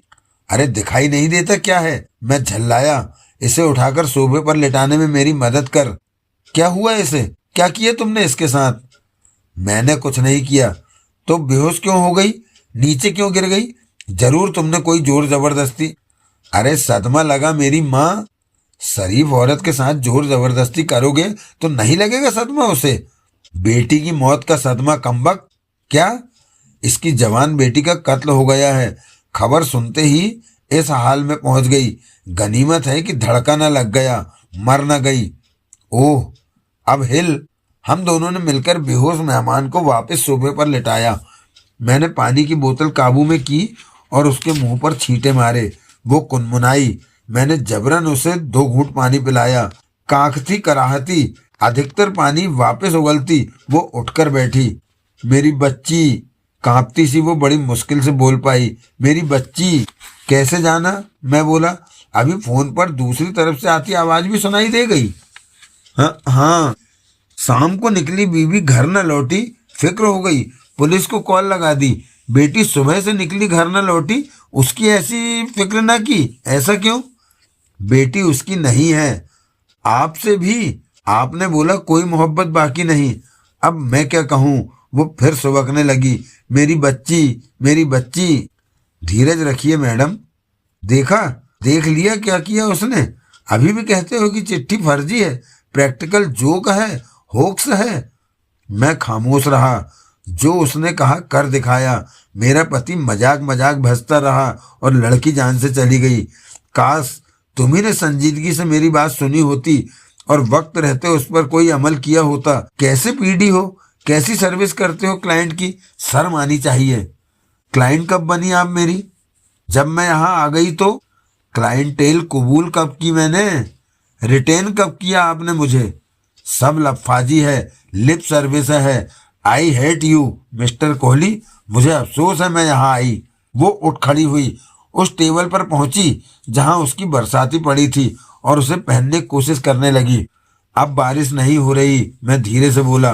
वो ठिठकी, फिर उसने बरसाती को दोहरी करके अपनी बाईं बाह पर डाल लिया और मेन डोर की ओर बढ़ी। कहाँ जा रही हैं? अपनी बेटी के पास। बिना वापस घूमे वो बोली, जहां मुझे होना चाहिए। मैं लेकर चलता हूं आपको। वक्त पर काम नहीं आए तो अब दया भाव दिखाने का क्या फायदा? वक्त हासिल कब हुआ मुझे काम आने के लिए? भूल गई चिट्ठी में क्या लिखा था? ये कि आपकी बेटी पहले ही परलोक की राह का राही बन चुकी थी, आपके यहाँ कदम भी रखने से पहले। फिर भी आपको गिला है कि वक्त रहते मैंने कुछ न किया। क्या करता? काल का पहिया वापस फेर के दिखाता। मैं जासूस हूँ, जादूगर नहीं हूँ। तुम कुछ नहीं कर सकते? मुर्दे को जिंदा नहीं कर सकता, लेकिन कातिल को तलाश करने की, उसको गिरफ्तार कराने की, उसको उसके किए की सजा दिलाने की कोशिश कर सकता हूँ। वक्त रहते वो पकड़ा जाएगा तो कम से कम अपनी करतूत को दोहरा नहीं पाएगा। तो आपका बेटा, आपका पति और खुद आप सलामत रहेंगी। वो वापस घूमी, भारी कदमों से चलती मेरे करीब पहुंची। मिस्टर कोहली, फिर कातर भाव से बोली, मुझे अफसोस है, मैंने तुम्हें बुरा भला कहा। दिल से शर्मिंदा हूं मैं। नेवर माइंड, लेकिन अब तो कबूल करो कि चिट्ठी फर्जी नहीं है। किया देर की मैंने तुम्हारे पास आने में, जल्दी आना चाहिए था। वक्त रहते आती तो शायद सुरभि जान से न जाती। गुनहगार हूं मैं अपनी बेटी की। हे भगवान, हे भगवान। वो फूट फूट कर रोने लगी। खामोश हो जाइए, मैं बोला। हो सकता है जो लाश बरामद हुई है वो आपकी बेटी की ना हो। उसके रुदन को ब्रेक लगी। ऐसा हो सकता है? फिर फुसफुसाई, होने को क्या नहीं हो सकता इस फानी दुनिया में। फिर उम्मीद पर दुनिया कायम है। आंसू पोंछ डालिए। सहमति में सिर हिलाते उसने फिर रुमाल निकाला और वो काम किया। मुझे डर लग रहा है। आप कतई न डरिए। डरना तो अब सुजीत त्रेहन नाम के कातिल का काम होगा। बहुत जल्द कानून के लंबे हाथ जिसकी गर्दन के गिर्द होंगे। तुम कोशिश करोगे कि ऐसा जल्दी से जल्दी हो? जरूर, यकीनन। I will give my 100% to this case, madam. Thank you. तुम्हारी फीस मैं ले लूंगा। मैं लेकर आई हूं, मैडम, मैंने बोला ना। मैं खामोश हो गया। तब तक वो अपने पर्स में से एक चेक बरामद कर चुकी थी। उसने चेक मुझे सौंपा। मैंने चेक पर वहां निगाह डाली जहां रकम दर्ज होती थी। 1 2 3 4 5 जीरो, यानी 1 लाख रुपया। जबकि मैं बताता तो उससे आधी रकम भी बतौर रिटेनर मुझे बाखुशी कबूल होती। सुधीर कोहली, मैंने मन ही मन खुद अपनी पीठ थपथपाई। दी लक्की बास्टर्ड। ले लूंगा मुलाहजे का भजन था। ले ही लेनी थी। कोई वॉलंटियर तो था नहीं यूनिवर्सिटी ट्रूली। फिर घोड़ा घास से यारी तो नहीं कर सकता ना। करेगा तो खाएगा क्या? थैंक यू, प्रत्यक्षता, मैं बोला। सिर हिलाकर उसने मेरा थैंक यू कबूल किया। फिर यूं अंजना की ओर घूमी जैसे पहली बार उसे वहां उसकी मौजूदगी का एहसास हुआ हो। ये कौन है? फिर बोली। ये थी, मैं बोला। मतलब? समझिए, जा नहीं रही, जा चुकी है। सुधीर कोहली, दांत किटकिटाती अंजना बोली। You son of a bitch. Original my dear, the very first. मैं धीरज से मुस्कुराता हुआ बोला, इस जगत प्रसिद्ध बिच ने जितने सन पैदा किए हैं उनमें सबसे पहला पहलोठी का। पांव पटकती वो वहां से रुखसत हुई। आप 5 मिनट वापस सोफे पर विराजिए। पीछे मैं श्यामली से मुखातिब हुआ। मैं चेंज करके आता हूँ।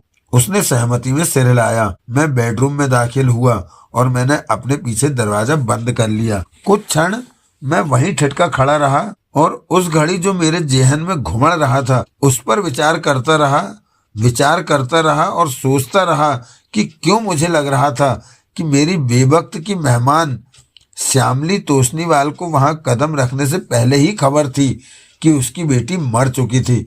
पुलिस की टेलीफोन कॉल से उसे बेटी की मौत की खबर लगी होना उसका टोटल ड्रामा था। क्या पतंगबाज औरत थी और पता नहीं किस फिराक में थी।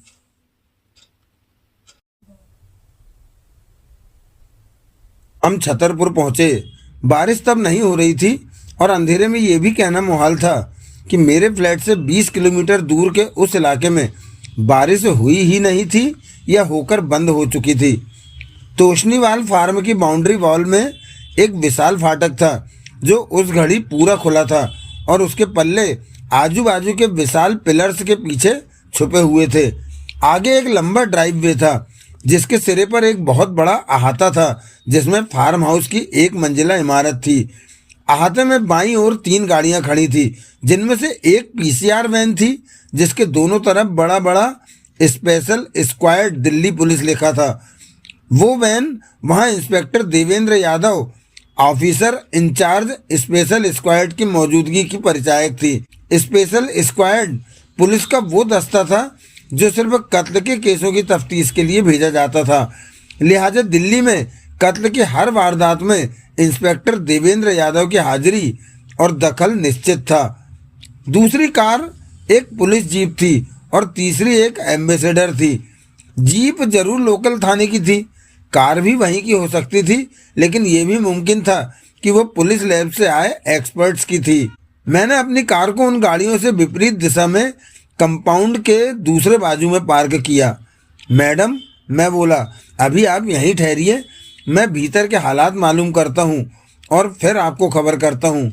लेकिन उसने व्याकुल भाव से कहना चाहा, मैडम, अगर मरने वाली आपकी बेटी नहीं है तो भीतर आपका कोई काम नहीं, लेकिन अगर वो सुरभि, मैं मालूम करता हूँ ना, ओके। हिचकिचाते हुए उसने सहमति में सिर हिलाया। कार से निकलकर मैं आगे बढ़ा। मैंने फार्म हाउस के कवर्ड ड्राइववे में कदम रखा तो एक वर्दीधारी सिपाही मेन डोर के सामने के बरामदे की 3 सीढ़ियां उतरा और मजबूती से मेरा रास्ता रोककर खड़ा हो गया। कौन हो? वो कर्कश स्वर में बोला। कहाँ जा रहे हो? सुधीर कोहली हूँ, मैं जब्त से बोला। पीडी हूँ, इंस्पेक्टर देवेंद्र यादव का दोस्त हूँ, भीतर मौकाए वारदात पर जा रहा हूँ। उसने गौर से मेरी सूरत का मुआयना लिया। मुझे ऐसा न लगा कि उसने मेरी सूरत से या मेरे नाम से मुझे पहचाना था। यहीं ठहरो, वो पूर्ववत कर्कश स्वर में बोला। मैंने सहमति में सिर हिलाया। वो भीतर गया और उल्टे पांव वापस लौटा। जाओ, और बोला। मैं भीतर दाखिल हुआ। मेन हॉल में मुझे 5 पुलिसियों के दर्शन हुए। उनमें से एक ने इंस्पेक्टर देवेंद्र यादव तो होना ही था, दूसरा उसका मातहत युवा सब इंस्पेक्टर गिरीश तोमर था, तीसरा मतवाल चंद नाम का इंस्पेक्टर था जिसको मैं पहचानता था और पहले से जानता था कि महरौली थाने का SHO था, चौथा एक मेरे लिए नितांत अजनबी सब इंस्पेक्टर था और पांचवा, जो कि वहां मौजूद इकलौता शख्स था जो वर्दी में नहीं था। वो सूरत से तो पुलिसिया ही जान पड़ता था, लेकिन टेक्निकल स्टाफ से भी हो सकता था। मतवाल चंद की मेरे पर निगाह पड़ी तो तत्काल उसके चेहरे पर अप्रसन्नता के भाव आए। उसने मेरी तरफ यूं देखा जैसे मैं कोई ऐसी डिश था जिसका उसने ऑर्डर नहीं दिया था। ऐसा ही मिजाज था उसका आदतन, सख्त, खुंदकी, असहिष्णुतापूर्ण। मैंने अभिवादन किया, यूं कि एक ही में सबको शुमार कर लिया। आओ भाई पीडी साहब, यादव बोला। मैंने खास उसका अभिवादन फिर किया। इसका यहाँ क्या काम है? मतवाल चंद बोला। उसके सवाल से और सवाल करने के लहजे से ही मैं समझ गया कि वो भी मुझे भूला नहीं था। शायद निकल आए कुछ, यादव सहज भाव से बोला। ये मरने वाली की माँ से वाकिफ है, माँ श्यामली तोसनीवाल। अभी थोड़ी देर पहले इसके फ्लैट पर इसके साथ थी। वो मेरी तरफ घूमा। अब कहाँ है? बाहर मेरी कार में बैठी है, मैं बोला। उसे खबर लग गई?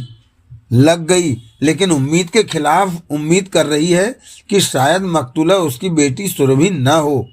वही है, शक की कोई गुंजाइश नहीं। पक्की पुख्ता शिनाख्त हुई है। कैसे मरी? फोन पर बोला तो था, खुदकुशी की। कत्ल की कोई गुंजाइश नहीं। SHO साहब से पूछो। मैंने मतवाल चंद की तरफ देखा।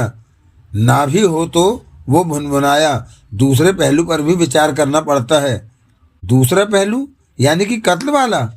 हाँ, जो दिखाई देता है वो कातिल का स्टेज किया कवर अप भी हो सकता है, लेकिन यादव साहब को मेरी राय से इत्तेफाक नहीं। ओपन एंड शट केस है सुसाइड का, यादव बोला। बुलेट के एंट्री वुंड के आसपास कनपट्टी पर, चेहरे पर जले बारूद के कण छिटके साफ पता चलते थे। फिर गन खुद उसके हाथ में। क्लियर केस है खुदकुशी का। खुदकुशी की वजह मालूम पड़ेगी, सामने आएगी। अभी तो शुरुआत है तफ्तीश की। लाश कहाँ है? उठवा दी गई है, पोस्टमार्टम के लिए भिजवा दी गई है। इतनी जल्दी? परिवार वालों को शिनाख्त का तो मौका देते। वो मौका मोर्ग में भी हासिल हो सकता है। फिर भी राजधानी के कुछ हालिया हालात की वजह से आजकल पुलिस बहुत प्रेशर में है, बहुत हेठी, बहुत किरकिरी हो रही है पुलिस की, इसलिए मुस्तैदी दिखाना जरूरी था। फिर मेरे माँ को यहाँ लाने का क्या फायदा हुआ? देर की तुमने लाने में, तुम्हारे आने के थोड़ी देर पहले ही तो उठवाई लाश। अभी भी क्या आफत आ गई है? सफदरजंग की मोर्ग में गई है लाश, माँ वहां शिनाख्त कर सकती है।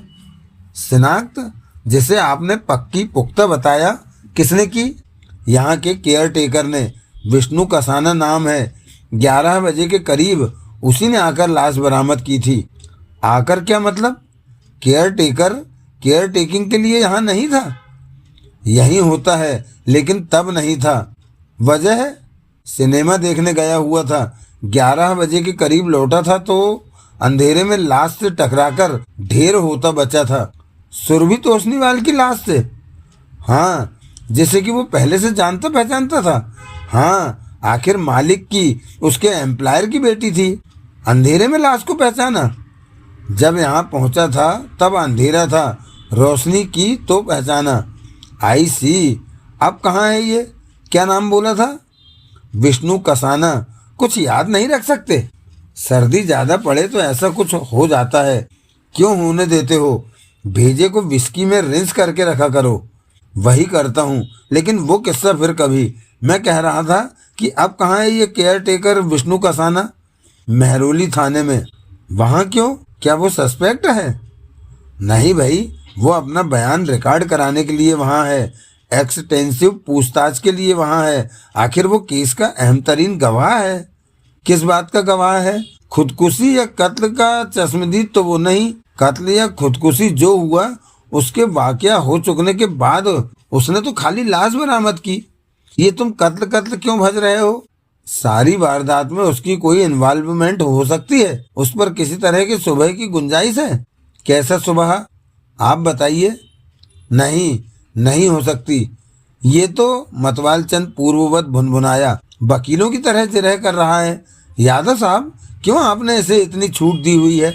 हमेशा नहीं, हमेशा नहीं। रिपब्लिक डे करीब है ना, सेंट वैलेंटाइन डे करीब है ना, इसलिए मैं फेस्टिव मूड में हूँ। आपकी माया आप ही जाने, वरना मेरे को तो पीढ़ी की जात से नफरत है, इस धंधे से ही नफरत है। मैं पुलिस में ही भर्ती होना चाहता था जनाब, मैं सहज भाव से बोला, लेकिन ये कहकर डिसमिस कर दिया गया था कि कमीना कम था। मतवाल चंद के चेहरे पर बड़े खूंखार भाव आए। मजाक कर रहा है? यादव जल्दी से बोला। जानता है मेरी सह है, इसलिए मजाक कर रहा है। बॉस, मैंने भी तत्काल पैतरा बदला। पीडीज की तरह आपको मजाक भी पसंद नहीं तो आइंदा ये गुस्ताखी नहीं होगी। हाँ, मतवाल चंद गुस्से से बोला। ताकीद रहे। रहेगी जनाब, रहेगी। अब एक बार अपनी जुबानी कह दीजिए कि गुस्ताखी माफ की, खता माफ की। मतवाल चंद ने यादव की तरफ देखा। यादव हंसा। ठीक है, मतवाल चंद भुनभुनाया कि no hard feelings, no hard feelings. दिल में या आजू बाजू, ऊपर नीचे कहीं? क्या बोला? थैंक यू बोला सर। ठीक है, ठीक है सर। केयर टेकर आपके थाने में है, मुझे मिलने का मौका देंगे? थाने पहुंचना, एसएचओ के पास जाना, केयर टेकर अभी वहीं हुआ तो मिलना। Okay, thank you. लाश बरामद कहाँ से हुई थी? यहीं से। उसने फर्श पर एक जगह की तरफ इशारा किया जहां मैंने तब देखा कि कारपेट पर मृत शरीर की चाक से उकेरी सफेद आउटलाइन बनी हुई थी। उस सोफे पर बैठी थी जहां से मरकर यहाँ कारपेट पर गिरी थी। केयर टेकर अंधेरे में लाश से टकराया, वो यहाँ से गुजर रहा था। हाँ, पिछवाड़े में उसका कमरा है जिसमें दाखिले का रास्ता बाजू से है, लेकिन वहां पहुंचने के लिए सारी इमारत का घेरा काटना पड़ता है। ये वहां के लिए शॉर्टकट है। यहाँ से आगे गलियारा, गलियारे के सिरे पर पिछवाड़े का दरवाजा, जिससे आगे उसका कमरा। वहां तक अंधेरे में क्यों जा रहा था? कहता है यहाँ के चप्पे चप्पे से वाकिफ था। अंधेरे में चलकर अपने कमरे तक पहुंचने में उसे कोई प्रॉब्लम नहीं थी। आई सी। लेकिन अंधेरे की वजह और भी थी। और भी थी क्या? मेन स्विच ट्रिप हो गया था, जो वो कहता है कि किसी सर्किट में हालिया फॉल्ट की वजह से अक्सर हो जाता था। मेन स्विच कहाँ है? बाहर मेन डोर के सामने के बरामदे में। लास्ट से ठोकर खाने के बाद जहां जाके उसने मेन स्विच ऑन किया, यहां आकर रोशनी की तो पता चला कि जिस चीज से ठोकर खाई थी वो उसके एम्प्लॉयर की नौजवान बेटी की लाश थी। नहीं, लाश के बारे में उसे पहले ही पता चल गया था। जब उसने ठोकर खाई थी तो पहला काम यही किया था कि यहाँ का स्विच ऑन किया था। जब रोशनी नहीं हुई थी तो समझ गया था कि मेन स्विच फिर ट्रिप कर गया था। तब उसने माचिस जलाकर देखा था कि उसने किस चीज से ठोकर खाई थी। माचिस जलाकर? स्मोकर है। हाँ, फिर फौरन उसने पुलिस को फोन लगाया। पहले जाकर मेन स्विच की खबर ना ली? नहीं, पहले पुलिस को फोन किया। बहुत जिम्मेदार, बहुत दानिशमंद बनकर दिखाया। ठीक किया। टाइम फैक्टर उसकी बात की तस्दीक करता है? करता है। मेरी निगाह पैन होती हुई चारों तरफ घूमी तो उस दरवाजे पर अटकी जिससे दाखिल होकर मैं वहां पहुंचा था। वहां दरवाजे के एक कब्जे से मुझे रंगीन सा कुछ लिपटा दिखाई दिया। मैं लंबे डग भरता दरवाजे के करीब पहुंचा तो पाया कि वहां कपड़े की एक महीन सी धज्जी अटकी हुई थी। मैंने उसे कब्जे की पकड़ से आजाद किया तो पाया कि वो किसी जनाना पोशाक का गहरे नीले रंग के रेशमी कपड़े का पुर्जा था। मेरे जेहन में श्यामली तोशनीवाल की पोशाक का अक्स उभरा। सलवार सूट तो वो पहने थी, लेकिन वो तो फिरोजी रंग का था। क्या दुपट्टा नीला था? फिरोजी रंग नीले जैसा ही तो होता था। फिर मेरी तवज्जो कब्जे की तरफ गई। कब्जा चौखट और दरवाजे में बहुत कारीगरी से ठुका हुआ था। पीतल का था, कीमती था और ऐन दुरुस्त हालत में था। उसमें ऐसा कुछ नहीं था आम हालात में जिसके साथ कुछ उलझ पाता, अटक पाता। लेकिन हालात आम कहाँ थे? वहां से एक लाश बरामद हुई थी और 2 पुलिस अधिकारियों की उसके बारे में 2 मुख्तलिफ राय थी। मतवाल चंद लंबे डग भरता मेरे करीब पहुंचा और उसने मेरे हाथ से वो धज्जी छीन ली।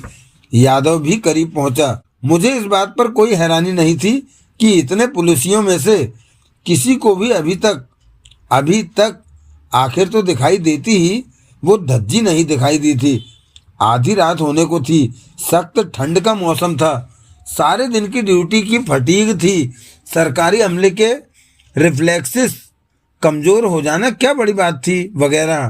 खून लगा जान पड़ता है, मैं धीरे से बोला। क्या बड़ी बात है? यादव भुनभुनाया। कनपट्टी में गोली धंसे तो खून बहता ही है।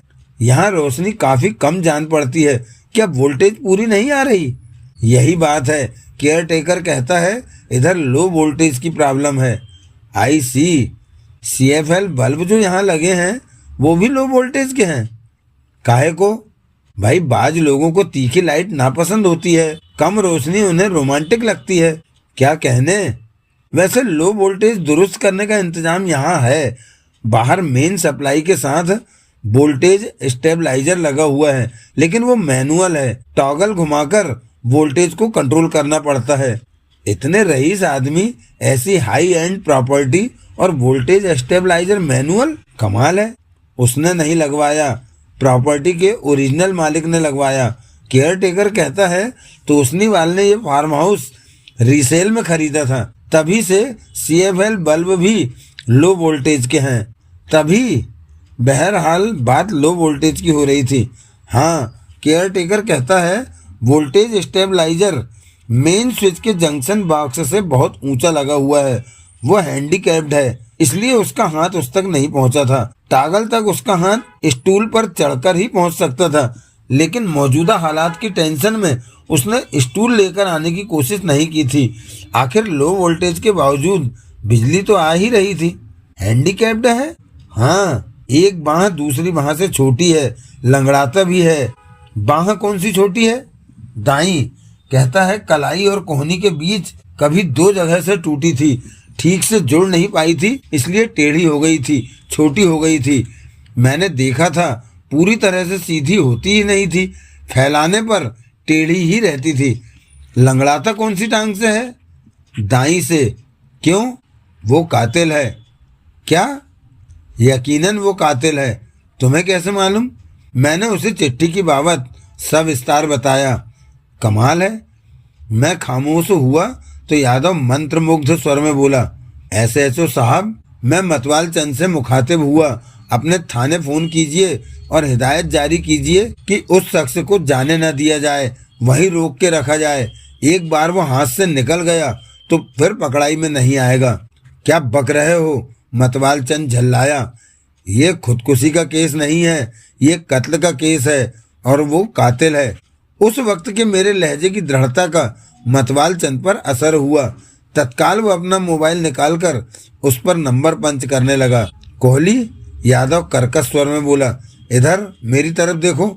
मैं देखता हूँ जनाब, मैं बोला, लेकिन पहले तुम अपने फेलो इंस्पेक्टर साहब की तरफ देखो, उनके चेहरे की तरफ देखो। मुझे तो जिस पर से रंग उड़ता जान पड़ रहा है। यादव ने मतवाल चंद की तरफ देखा। क्या? मतवाल चंद कलपता सा कह रहा था।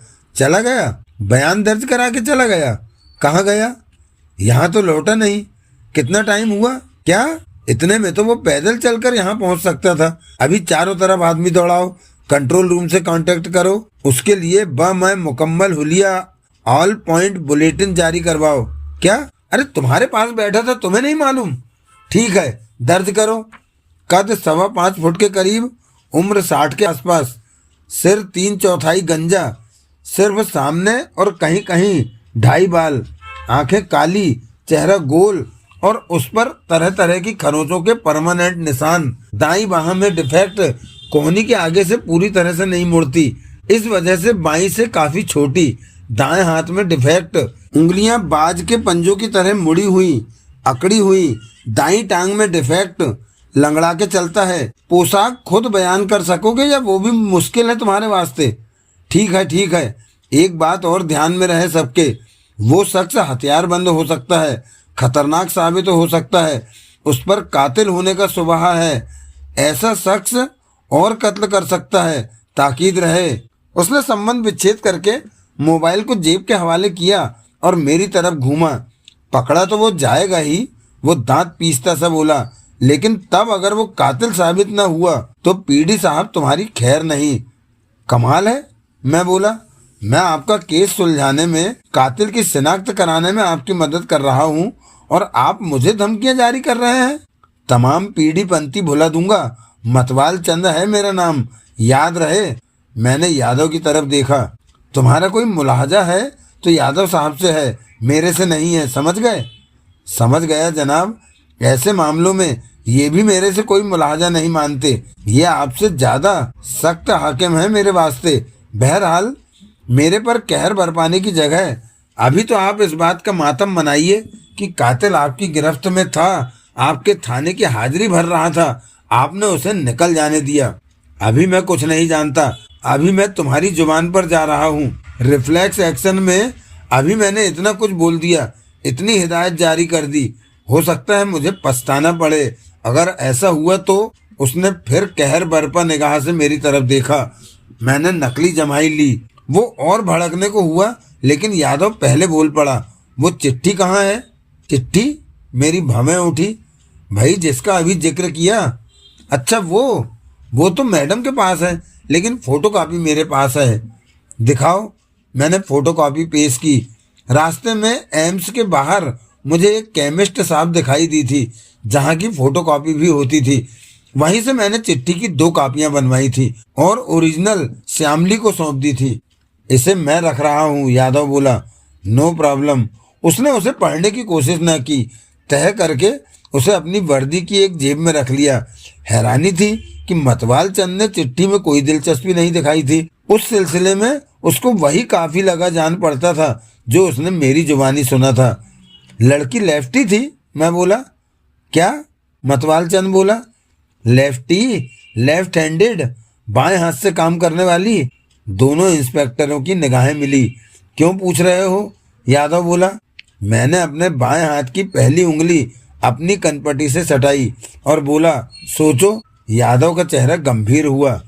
मालूम नहीं। फिर बोला, लेकिन जान लेना क्या बड़ी बात होगी, जबकि मकतूला की माँ बाहर तुम्हारी कार में मौजूद है। वो बेटी के बुरे की आशंका से पहले ही बुरी तरह से सहमी हुई है। मौजूदा हालात में आप उसे अपनी पूछताछ का निशाना बनाएंगे तो वो हॉस्पिटल केस ही होगी। शमशान घाट केस भी हो तो कोई बड़ी बात नहीं। अरे क्या बक रहे हो? तफ्तीश ना करने की सलाह दे रहे हो? तफ्तीश मुलतवी करने की सलाह दे रहा हूँ। अपनी पूछताछ को कल सुबह तक टाल कीजिए, फिर जो जी में आए पूछना करना। तुम कौन होते हो हमें डिक्टेट करने वाले? मतवाल चंद गुर्राया। मैं कोई नहीं होता, लेकिन मकतूला का बाप होता है। आप साहबान भूल रहे हैं कि मकतूला वीआईपी शिव मंगल तोषनीवाल की बेटी थी। उसको मालूम पड़ा कि पुलिस उसकी बीवी को हलकान कर रही है तो वो सीधा पुलिस कमिश्नर से बात करेगा, चीफ मिनिस्टर से या उससे भी ऊपर करे तो कोई बड़ी बात नहीं। मालूम पड़ा? कैसे मालूम पड़ेगा? मैं बोलूंगा ना, अभी इसी वक्त हलक से जुबान खींच लूंगा। Okay, go ahead. अरे क्या समझते हो तुम अपने आप को? पुलिस से बैर मोल लेकर पुलिस की मुखालफत करके तुम अपने पीढ़ी के धंधे में रह लोगे? मैं ऐसा कुछ नहीं कर रहा जनाब। यादव साहब गवाह हैं। न कभी पहले मैंने ऐसे किया है न आइंदा करूंगा। मैं दरिया में रहकर मगर से बैर का नतीजा जानता हूँ। मेरी सिर्फ इतनी दरख्वास्त है कि वो औरत परेशान है, हलकान है, बेटी के अंजाम से पहले ही अधमरी हालत में है। अब आप एकाएक उसके पीछे पड़ेंगे तो पूरी मरी होके रहेगी। लिहाजा उस पर तरस खाइए और उससे जो पूछताछ करनी है वो कल तक के लिए मुलतवी कीजिए। कल तो वो अपने डिफेंस में 10 कहानी गढ़ लेगी। किस डिफेंस में? उसे कौन से डिफेंस की जरूरत है? जो कातिल प्रत्यक्ष है उसको दरकिनार करके अब आप उसको कातिल करार देते उसके पीछे पड़ेंगे। माँ को बेटी का कातिल ठहराने की हिमाकत करेंगे। उस माँ को मर्डर सस्पेक्ट बनाने की नादानी करेंगे जो अपनी बेटी की, बेटे की, पति की खैर मनाती, इतनी ठंड के मौसम में बारिश में भीगती, आधी रात को मदद की गुहार लगाने मेरे पास पहुंची। फिर ये ना भूलिए कि उसकी भगवान दास रोड पर मेरे फ्लैट में आमद का और यहाँ हुए कत्ल का तकरीबन एक वक्त है और इस जगह में और मेरे फ्लैट में 20 किलोमीटर का फासला है। वो एक ही वक्त में 20 किलोमीटर के फासले पर वाकया के 2 जगहों पर मौजूद नहीं हो सकती थी। कत्ल का वक्त अभी निर्धारित नहीं है, यादव बोला। आपने बोला ना कि 11 बजे। 11 बजे केयर टेकर सिनेमा देखकर यहाँ वापस लौटा था और उसने लाश बरामद की थी। ये कौन बोला कि कत्ल तभी हुआ था? कत्ल 11 बजे से पहले, काफ़ी पहले, बहुत पहले हुआ हो सकता है। केयर टेकर का कहना है कि वो यहाँ से शाम 6 बजे निकला था। उसकी यहाँ से रवानगी और वापसी के बीच 5 घंटे का वक्फा है। कत्ल उस दौरान कभी भी हुआ हो सकता है। माँ उस दौरान कभी भी यहाँ आई हो सकती है। बेटी का कत्ल करने? कुछ भी तो मेरे पास क्यों आई? एलिबाई गढ़ने, तुम्हारी सूरत में अपना डिफेंस खड़ा करने। एलिबाई गढ़ने? मेरे जहन पर लाख रुपए के चेक का अक्स कौंधा। तो क्या ये वजह थी उस औरत के लाख रुपए की रकम के चेक से एडवांस में लैस होकर मेरे पास पहुंचने की? लाख रुपया शुरुआती फीस के तौर पर, रिटेनर के तौर पर ज़्यादा था, लेकिन रिश्वत के तौर पर कम था, बहुत कम था। तुम्हारा नारा जो है, यादव कह रहा था कि जो सुधीर कोहली का क्लाइंट है वो बेगुनाह है। अभी देख लो कितना जोर लगा रहे हो उसकी तरफ से बतौर कातिल तवज्जो हटाने के लिए। अब मंजूर हो गया आपको कि ये खुदकुशी का नहीं कत्ल का केस है? अभी तफ्तीश का शुरुआती दौर है। अभी हर जुदा थ्योरी काबिले गौर है। मेरा तो मतवाल चंद बोला शुरू से ख्याल था कि ये कत्ल का केस था। अब मेरे ख्याल की तस्दीक हो गई। तस्दीक हो गई? मैं बोला कैसे? उस औरत की यहाँ हाजिरी स्थापित है। जी क्या फरमाया? केयर टेकर ने जवाब यादव ने दिया। शायद उसे लगा था कि मतवाल चंद की जवाब देने की मंशा नहीं थी। जब लाश बरामद की थी तो तब उसने लाश के पहलू में एक जनाना पर्स पड़ा पाया था। उसने पहले पर्स को मकतूला की ही मिल्कियत समझा था, लेकिन फिर उसने नोट किया था कि पर्स पर माँ के नाम के इनिशियल्स एम्बॉस्ड थे। उस पर एसटी गुदा था, जो कि श्यामली तोषनीवाल के नाम के प्रथम अक्षर हैं। मकतूला के नाम के भी हैं। क्या बोला? Surabhi Toshniwal, initials ST. Oh, मेरा ध्यान इस तरफ नहीं गया था। केयर टेकर के ऑब्जर्वेशन को ही सतवचन मान लिया था। बकवास न कर। पर्स की इन्वेंट्री से भी साबित तो हुआ था कि वो श्यामली तोषनीवाल का था। आई सी, वो पर्स अब कहाँ है? यहीं है। मैं देख सकता हूँ? काहे को? मतवाल चंद भुनभुनाया। कमीना कितना खिलाफ था मेरे, क्या फर्क पड़ता है, यादव बोला। मतवाल चंद परे देखने लगा। यादव ने अपने सब इंस्पेक्टर को इशारा किया। तोमर ने एक शॉपिंग बैग में से पर्स बरामद किया और मुझे सौंपा। मैंने पर्स को उल्टा पलटा, सरसरी तौर पर उसका मुआयना किया, फिर उसे खोला। पर्स में लिपस्टिक, कंघी, सीसा, पाउडर, पफ, रुमाल वगैरह जैसा आम जनाना सामान था। कुछ छोटे बड़े नोट थे, एक कायन पर्स था और एक चिट्ठी थी जो किसी सपना टाहिलियानी ने श्यामली तोषनीवाल को लिखी थी। लिफाफे पर दिल्ली 110014 की 4 दिन पहले की डाक खाने की गोल मुहर ठुकी हुई थी। चिट्ठी में हालचाल पूछने बताने के अलावा और कुछ नहीं था। मैंने पर्स एसआई तोमर को वापस लौटा दिया। तो मैं बोला, आपके ख्याल से ये पर्स श्यामली तोषनीवाल का है? कोहली बच्चे बहला रहा है, यादव बोला। हमारे यकीन से ये पर्स श्यामली तोषनीवाल का है, जो किसी ने चोरी कर लिया और यहाँ प्लांट कर दिया। मैं आशापूर्ण स्वर में बोला। किसने? एक ही कैंडिडेट है इस ऑनर के काबिल। कौन? ये भी कोई पूछने की बात है? Care taker. और कौन? पर्स प्लांट करने में उसके एडवांटेज है, यूं उस पर से फोकस हटता है, यूं कत्ल का अल्टरनेट कैंडिडेट वजूद में आता है। ठीक नहीं? ठीक। तुम्हारा अपने क्लाइंट को कैसे भी डिफेंड करना, उसकी हिमायत करना बनता है, लेकिन उसकी खातिर पुलिस को गुमराह करने की कोशिश करना नहीं बनता। इसलिए बाज आओ। मैं अभी भी कहता हूँ, मतवाल चंद झुंझलाए स्वर में बोला, कि उस औरत को पूछताछ के लिए हिरासत में लिया जाना चाहिए। जनाब, मैं जल्दी से बोला, उसकी तरफ से मैं बयान देने को तैयार हूँ। तुम्हारे बयान की क्या औकात है? शायद हो कोई। क्या कहना चाहते हो? यादव बोला। मुझे यहाँ हुए हादसे की खबर तुम्हारी फ़ोन कॉल से लगी थी और मैंने उस बाबत आगे श्यामली तोषनीवाल को बताया था, लेकिन तब मुझे साफ लगा था कि उस खबर में उसके लिए नया कुछ नहीं था। अपनी बेटी के अंजाम से वो पहले से वाकिफ थी। यादव ने हैरानी से मेरी तरफ देखा। बॉस, मैं मुसाहिबी अंदाज से बोला, मैं हमेशा पुलिस के साथ हूँ। कोई भेद है? कोई भेद नहीं। शायद इसलिए मुंह फाड़ा क्योंकि जानते हो कि ये बात वैसे भी हमें मालूम होके रहनी थी।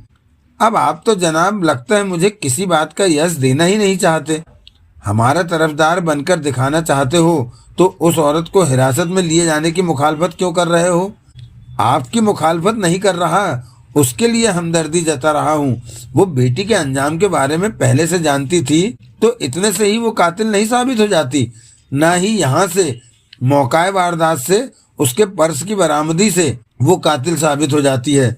इन बातों को सामने लाए जाने पर वो उनकी कोई सफाई तो देगी या नहीं देगी? देगी, देनी पड़ेगी।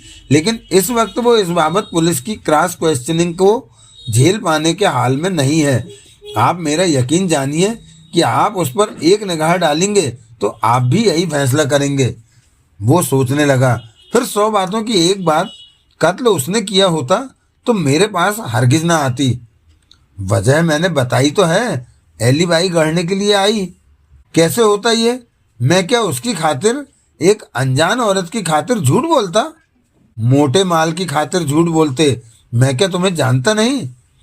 मैंने आज तक पैसे की खातिर किसी गिल्टी क्लाइंट की हिमायत नहीं की। झूठ, हैंडसमली पेइंग क्लाइंट की खातिर तुम कुछ भी कर सकते हो। मैं क्या जानता नहीं दिल्ली के सुधीर कोहली नाम के टाप के हरामी को? साले 100 हरामी मरे होंगे तो एक सुधीर कोहली पैदा हुआ होगा। 1000, और जब मरूंगा तो हजारों हरामी मातम करेंगे कि उन्होंने अपना लीडर खो दिया। लेकिन वो किस्सा फिर कभी।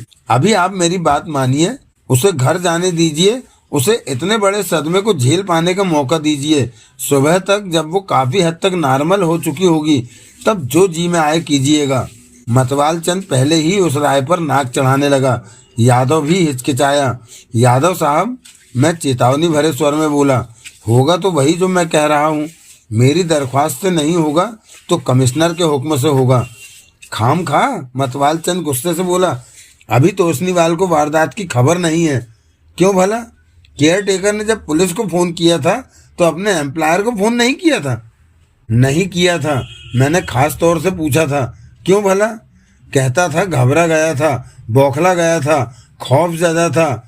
फौरन उस ज़रूरत की तरफ उसका ध्यान नहीं गया था। फिर जब तक ध्यान गया था तब तक हम पहुंच गए थे। कोई बात नहीं, जो काम वो ना कर सका वो मैं कर दूंगा। क्या कर दोगे? तोशनीवाल को तुम खबर करोगे? आप उसकी बीवी के साथ बेरहमी से पेश आएंगे तो और क्या करूंगा? उससे पूछताछ करना। यादव भी गुस्से से बोला। उसका बयान दर्ज करना, किन्हीं मुद्दों पर उससे सफाई मांगना, बेरहमी से पेश आना है?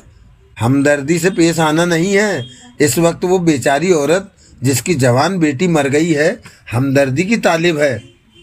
ये बहुत बढ़ चढ़ के बोल रहा है, मतवाल चंद बोला। मैं इसे अभी अंदर करता हूँ। यहाँ बड़ी वारदात वाकया हुई है जिसकी बाबत आप लोग अब ये राग अलापते नहीं रह सकते कि ये खुदकुशी का केस है। हर बात इसके कत्ल का केस होने की तरफ साफ इशारा कर रही है। ये कत्ल का केस ना होता तो केयर टेकर एकाएक फरार ना हो गया होता। अभी ये बात स्थापित नहीं है, यादव बोला, कि वो फरार हो गया है। तो कहाँ गया? आ जाएगा, आता ही होगा। लखनऊ वाया सहारनपुर वाला रूट पकड़ बैठा क्या? अगर वो कातिल है तो फरार ही नहीं रहेगा, बहुत जल्द पकड़ा जाएगा। वो कातिल है तो श्यामली के पीछे क्यों पड़े हैं? अरे मैंने अगर बोला कि नहीं बोला? लेकिन त्रिवेदी, मतवाल चंद नाम ना मालूम सब इंस्पेक्टर से संबोधित हुआ। थाम इसे। मैं कह रहा था, मैं जल्दी से बोला, ये कत्ल की बड़ी वारदात है। मैं तो मीडिया की पहले से यहाँ मौजूदगी की उम्मीद कर रहा था।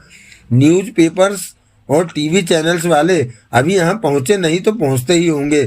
फिर आप मुझे नहीं, उन लोगों को भी बताएंगे कि क्यों आप मुझे हिरासत में ले रहे हैं, क्या गुनाह किया है मैंने। मैं चिल्ला चिल्ला के मीडिया के सामने पुलिस की हाई हैंडेडनेस को उजागर करूंगा। मैं पुरजोर आवाज़ उठाऊंगा कि दैट्स एनफ। यादव सख्ती से बोला। Kohli, stop shouting. मैं खामोश हुआ। कातिल के मामले में अभी कंफ्यूजन की स्थिति है, इसलिए फिलहाल किसी को हिरासत में लिए जाने की ज़रूरत नहीं। ये काम कल सुबह तक इंतजार कर सकता है। तब तक शायद फरार केयर टेकर विष्णु कसाना भी पकड़ाई में आ जाए। लेकिन मतवाल चंद ने आवेश से कहना चाहा। मतवाल चंद जी, यादव धीरज से लेकिन पूर्ववत सख्त लहजे से बोला, ये मेरा केस है। मैं इस केस का इंचार्ज हूँ, क्योंकि मैं स्पेशल स्क्वाड का ऑफिसर इंचार्ज हूँ जिसका काम कत्ल के केसों की तफ्तीश करना है। आप यहाँ इसलिए मौजूद हैं क्योंकि कत्ल आपके थाने की हद में वाक़या हुआ है।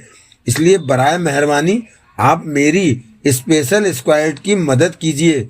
मेरे पर, मेरे किसी फैसले पर या मेरी तफ्तीश पर हावी होने की कोशिश न कीजिए। दरख्वास्त है आपसे। मतवाल चंद सकबकाया, हकबकाया। उसने बेचैनी से पहलू बदला, फिर सब प्रयास परे देखने लगा। जा सकते हो, यादव मेरे से बोला। अपनी क्लाइंट को भी ले जा सकते हो, लेकिन उसे खबरदार करके रखना कि कल सुबह 8 बजे पुलिस से मुलाकात के लिए तैयार मिले। यस बॉस, मैं उत्साह से बोला। एंड निकल लो। यादव ने मुझे बीच में ही टोक दिया, वरना हो सकता है मेरा फैसला बदल जाए। Yes sir. मैंने उसका अभिवादन किया, घूमा और लंबे डग भरता वहां से बाहर निकल गया। बाहर मैं पार्किंग में खड़ी अपनी कार के करीब पहुंचा और उसकी ड्राइविंग सीट पर जा बैठा। श्यामली ने व्यग्र, व्याकुल, त्रस्त भाव से मेरी तरफ देखा। मैडम, मैं संजीदगी से बोला, आपके लिए बुरी खबर है। वही थी उसके मुंह से निकला, सुरभि? जी हाँ, मेरी बेटी गई।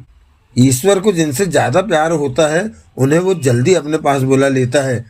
उसने दरवाज़ा खोलकर बाहर निकलने की कोशिश की। वो भीतर नहीं है, मैं धीरे से बोला। वो ठिठकी, उसका हाथ स्वमेव ही हैंडल पर से हट गया। भीतर नहीं है, उसके मुंह से निकला। सफदरजंग अस्पताल की मोर्ग में है, जहाँ की पोस्टमार्टम होगा। ओह। फिर उसने अपना सिर झुकाया और अपने दोनों हाथों में अपना मुंह छुपा लिया। उसकी हिलती पीठ से मुझे एहसास हो रहा था कि वो खामोश हिचकियां लेती रो रही थी। क्या वो भी ड्रामा था? मैंने मन ही मन सोचा। क्या हाथों में मुंह इसलिए छुपाए थी कि मैं देख ना पाता कि वो सच में रो रही थी या नहीं? क्या वो औरत अपनी बेटी की, अपनी औलाद की कातिल हो सकती थी? Madam please control your self. अपने हाथों पर से उसने अपना सिर उठाया तो मुझे उसका आंसुओं से भीगा चेहरा दिखाई दिया। एक्टिंग? और क्या, वो औरत क्या जो मेड टू ऑर्डर टसुए न बहा सके? मैंने अपना रुमाल निकालकर उसकी तरफ बढ़ाया। उसने रुमाल न लिया। पर्स खोलकर उसने उसमें से अपना रुमाल बरामद किया और उससे रगड़कर अपना चेहरा पोंछने लगी। मैंने देखा रुमाल गुलाबी था, चारों तरफ लगी झालर वाला था, मोनोग्राम्ड था।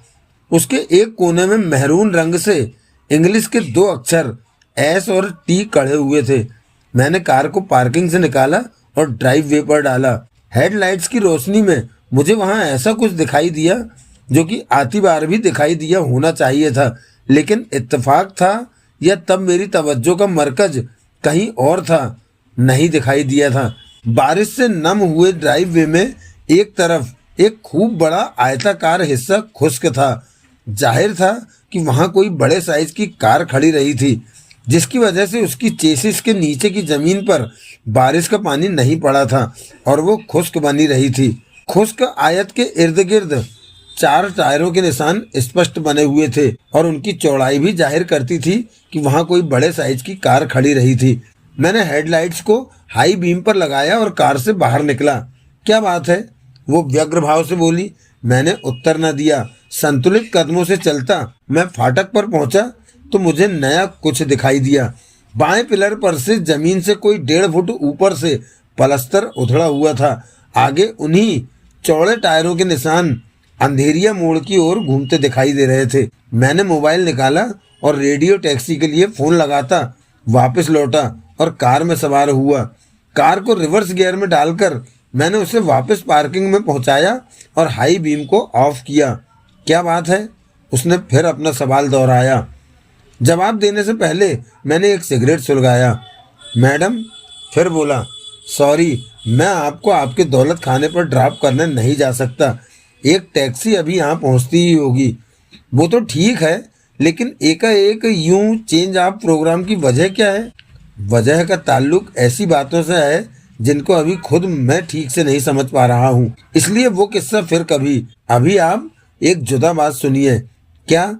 वो सशंक भाव से बोली। भीतर जो पुलिस अधिकारी मौजूद हैं वो पूछताछ के लिए आपको हिरासत में लेना चाहते थे। वो सकपकाई। अभी भी आपके लिए हुक्म है, कल सुबह 8 बजे उनकी पूछताछ के लिए आप उन्हें तैयार मिलें। वो और सकपकाई। फिर उसने बड़े कठिन भाव से सहमति में सिर हिलाया। जब तक टैक्सी नहीं पहुंचती तब तक मेरी एकाध बात का जवाब दीजिए। पूछो, कुछ भी पूछो। सुरभि लेफ्टी थी? लेफ्टी नहीं तो आम लोगों की तरह सब काम सीधे हाथ से करती थी। बिल्कुल। क्यों पूछ रहे हो? सुजीत त्रेहन। मैंने उसके सवाल की तरफ तवज्जो न दी। वो लेफ्टी था? नहीं। वो एक क्षण ठिठकी। 22 साल हो गए, क्या पता इस बीच ऐसा कुछ हुआ हो कि मजबूरन उसे अपना बायां हाथ इस्तेमाल में लाना सीखना पड़ा हो। इस लंबे अरसे की शुरुआत में ही ऐसा कुछ हुआ था। चिट्ठी में दर्ज था। उसने उसमें एक टूटी टांग और एक टूटी बाह का जिक्र किया था। चिट्ठी के मुताबिक बाह उसकी दाई टूटी थी जो रेस्क्यू के बाद ठीक से नहीं जुड़ पाई थी और वो एक बाह से, दाई बाह से एक तरह से लाचार हो गया था, अपाहिज हो गया था। आपको ऐसा मुमकिन जान पड़ता है? हाँ। आपको सुरभि की मौत की पहले से खबर थी? क्या क्या कह रहे हो? जवाब दीजिए। पहले से कब से? भगवान दास रोड मेरे फ्लैट पर आने से पहले से। You are talking nonsense. मुझे कई बार ऐसा लगा कि गलत लगा। लगने में और होने में फ़र्क होता है। सही कहा आपने, लेकिन जब कुछ लगता है तो उसकी कोई वजह होती है। कई बार फिजा भारी लगने लगती है, कई बार उस हवा से सूंघ मिलने लगती है जिसमें दूसरा जना भी सांस ले रहा हो। क्यों मुझे लगा कि आपको खबर थी? नहीं थी, नहीं थी। मैं सुरभि के अंजाम से जाती तौर पर वाकिफ नहीं थी। चिट्ठी में उसकी बाबत जो लिखा था उससे बार बार मुझे अंदेशा सताता था कि सुरभि अब इस दुनिया में नहीं थी। इसी वजह से मुझे फार्म हाउस जाने की दहशत थी कि कहीं मेरा अंदेशा हकीकत में न बदल जाए। इसी वजह से तुम्हारे साथ चलने की पेशकश मुझे कबूल थी। आई सी, मुझे उसकी बात जची थी। चेक, लाख रुपए की रकम का तैयार शुदा चेक साथ लेके आई थी। फिर भी मैं बोला, तो क्या कहा था तुमने पीछे अपने फ्लैट पर? क्या कहा था? प्रोफेशनल हो, फीस के लिए काम करते हो, तुम्हारा क्या ख्याल है इस बात की तुम्हारे अपनी जुबानी कहे बिना मुझे खबर नहीं थी? रकम कैसे मुकर्रर की? जवाब तुम्हें बुरा लगेगा, लगने दीजिए। अपनी औकात से मुकर्रर की, ना कि तुम्हारी औकात से। Served me right. I am a businessman's wife, so I know that when you want the best, you should know that the best comes high. No? Yes, madam, you are absolutely right there. तभी driveway और front yard वहां पहुंचती एक car की headlight से रोशन हुआ। Taxi आ गई है। मैं बोला, घर पहुंचकर अपने फैमिली फिजिशियन को तलब कीजिएगा। वो आपको कोई नींद की गोली या सिडेटिव का कोई इंजेक्शन दे देगा तो बाकी की रात आप चैन से सो पाएंगी। मैं चैन से नहीं सोना चाहती, वो दृढ़ता से बोली। मैं सोना ही नहीं चाहती जी, ताकि सुजीत आए तो मुझे सोते में ही ना मार डाले, ताकि मैं उसे अपने होशो हवास में मिलूं और हकीकत से वाकिफ करा सकूं। हकीकत कि शिशिर उसका बेटा है। यूं वो मुझे मार भी डालेगा तो शिशिर की जान तो बख्श देगा। उसे हकीकत मालूम होगी तो जो सजा वो मेरे को देगा वो अपनी औलाद को क्यों देगा? ये बात आप ये जानते बूझते कह रही हैं कि सुरभि का उसने क्या हासिल किया है? सुरभि की हकीकत से वो वाकिफ नहीं था। शिशिर की हकीकत से वाकिफ होगा, मैं वाकिफ कराऊंगी। अच्छी सोच है, अच्छी उम्मीद है। बहरहाल आपकी माया आप ही जाने। अब जाइए। वो कार से उतरी और जाकर टैक्सी में सवार हो गई। तत्काल टैक्सी वहां से वापस दौड़ चली। अभी उसने इतनी जज्बाती बात की थी, फिर भी मैं सोचे बिना न रह सका। कैसी माँ थी? बेटी मोर्ग में पड़ी थी और वो घर जा रही थी। टैक्सी मेरी दृष्टि से ओझल हो गई तो मैंने आखिरी कस लगाकर सिगरेट को तिलांजलि दी और कार से बाहर निकला। जरा इधर आना, मैंने अधिकारपूर्ण स्वर में बरामदे में खड़े सिपाही को आवाज़ लगाई। हिचकिचाता हुआ वो मेरे करीब पहुंचा। हुज्जत शायद उसने इसलिए नहीं की थी क्योंकि वो मुझे अपने साहब लोगों का करीबी समझ रहा था। कब से यहाँ हो? मैंने पूछा। तभी से, वो तनिक हड़बड़ाया, जब से पुलिस बल यहाँ है। बारिश तुम्हारे सामने शुरू हुई थी? नहीं, जब हम लोग यहाँ पहुँचे थे तब तक हो चुकी थी। कैसी? कैसी क्या मतलब? भाई तेज, हल्की या दरमियानी? मुझे क्या पता, मेरे सामने कब हुई? माहौल से अंदाजा तो लगाया जा सकता है यार।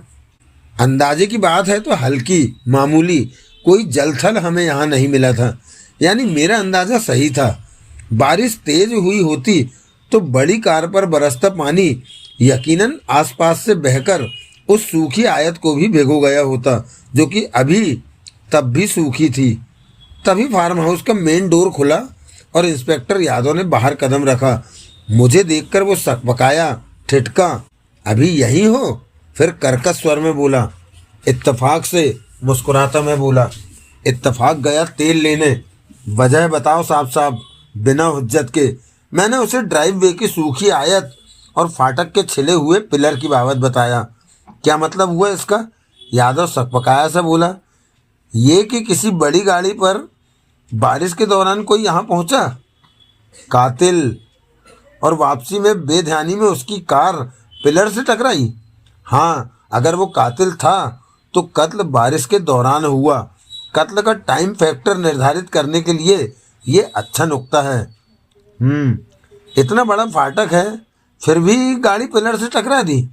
अनाड़ी होगा या बड़ी गाड़ी हैंडल करने के मामले में ना तजुर्बेकार होगा, या मैं जानबूझकर ठिठका। या क्या? यादव बोला। या कत्ल के बाद की दहशत उस पर हावी थी, इसलिए गाड़ी न संभली। मौकाए वारदात से रुखसत होने की कातिल को जल्दी होती है, इसलिए उससे लापरवाही हो सकती है। अभी तो पिलर को ही छीला, वो बड़ा एक्सीडेंट कर सकता था, वक्ती एक्साइटमेंट के हवाले। इंस्पेक्टर साहब, अब किसी ऐसी बड़ी गाड़ी का पता लगाओ जो बाईं ओर से ठुकी हुई हो और फिर कातिल आपकी गिरफ्त में। कोहली, दिल्ली में 30 लाख कारें हैं, सब मर्सिडीज या BMW या होंडा जैसी बड़ी हाई एंड नहीं, ऐसी कोई ज़्यादा नहीं होंगी। दिल्ली में रईसों का बोलबाला है, हजारों में फिर भी होंगी। सबके मालिक तोशनीवाल से ताल्लुक़ रखते नहीं होंगे। तुम्हारा मतलब है कातिल कोई तोशनीवाल से ताल्लुक़ रखता शख्स है? हो सकता है। यानी कातिल केयर टेकर है। भजना छोड़ रहे हो? काहे को? बतौर मुलाजिम तोशनीवाल से उसका ताल्लुक़ है या नहीं है? उसके कब्जे में कोई बड़ी गाड़ी क्यों कर हो सकती है? तफ्तीश का मुद्दा है।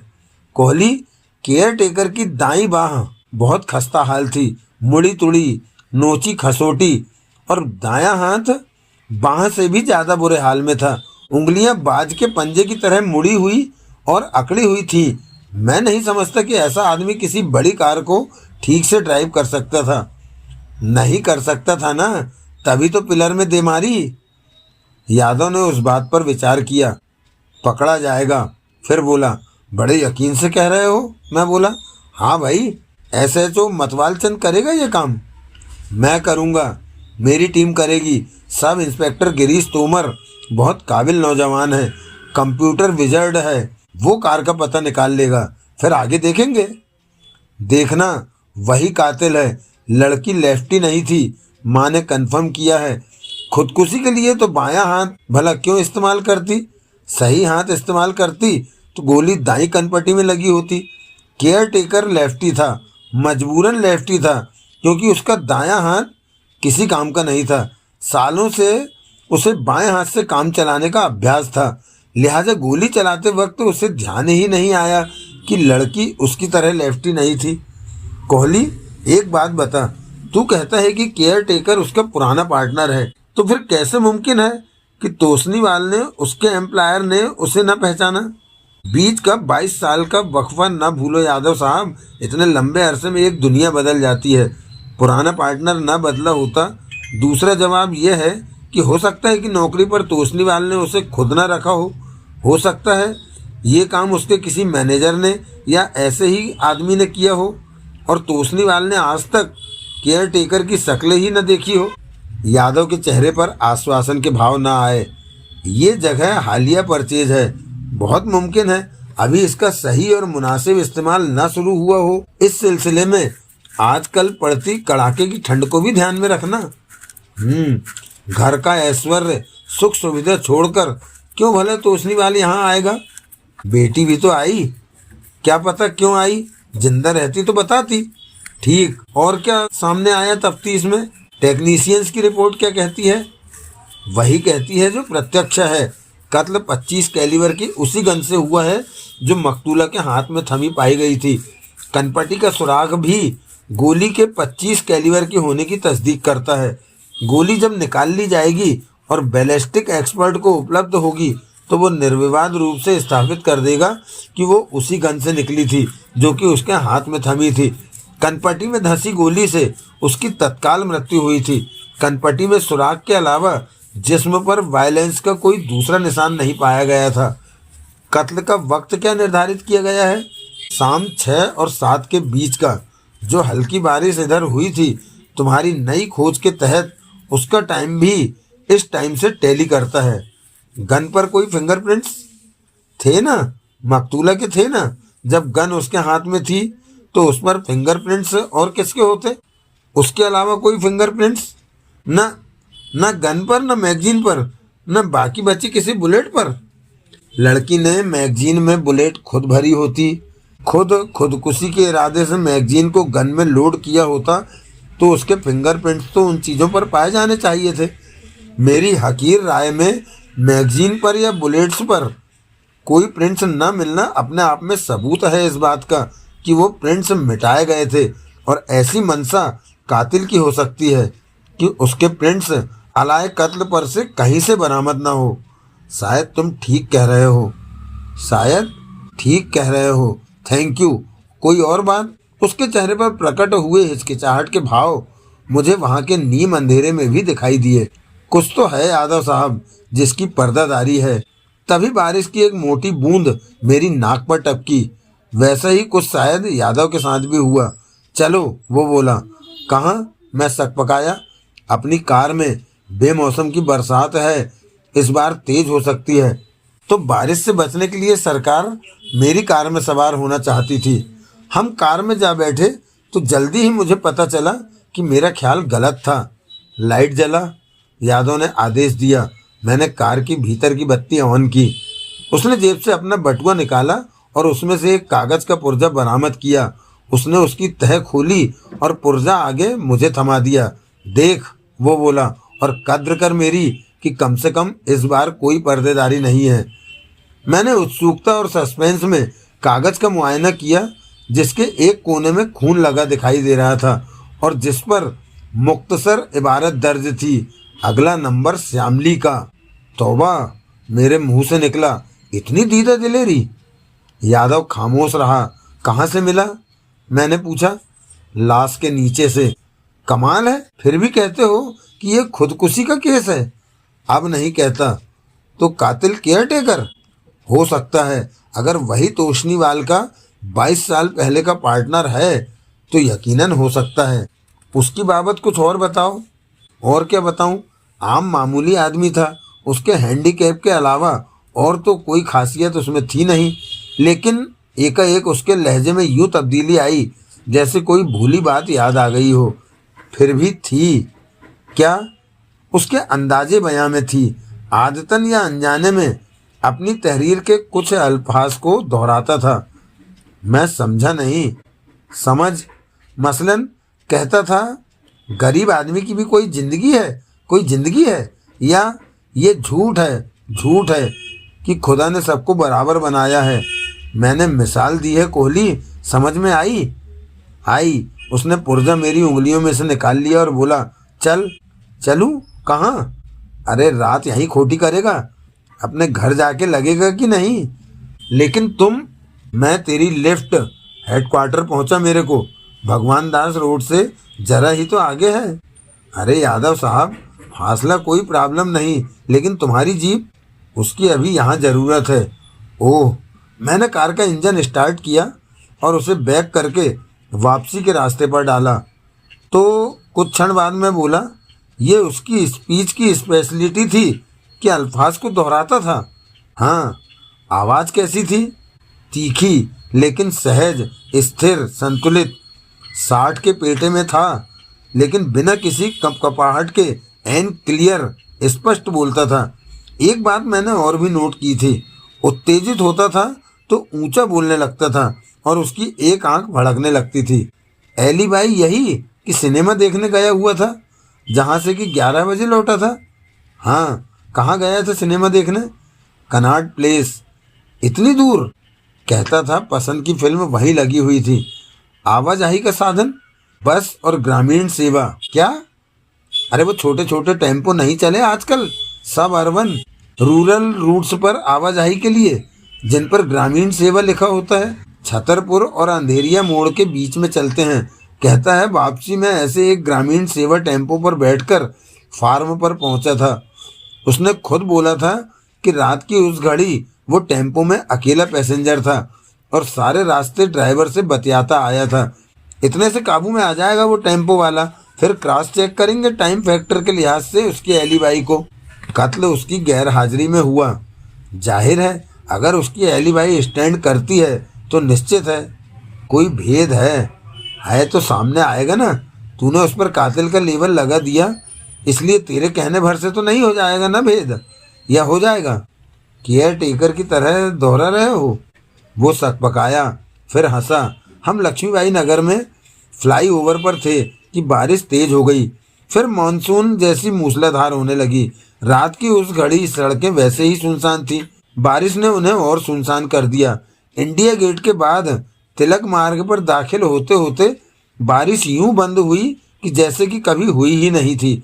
मैंने यादव को पुलिस हेडक्वार्टर के सामने उतारा और वापस भगवान दास रोड लौटा। अपने फ्लैट का ताला खोलते वक्त मैंने घड़ी पर निगाह डाली, 2 बजने को थे।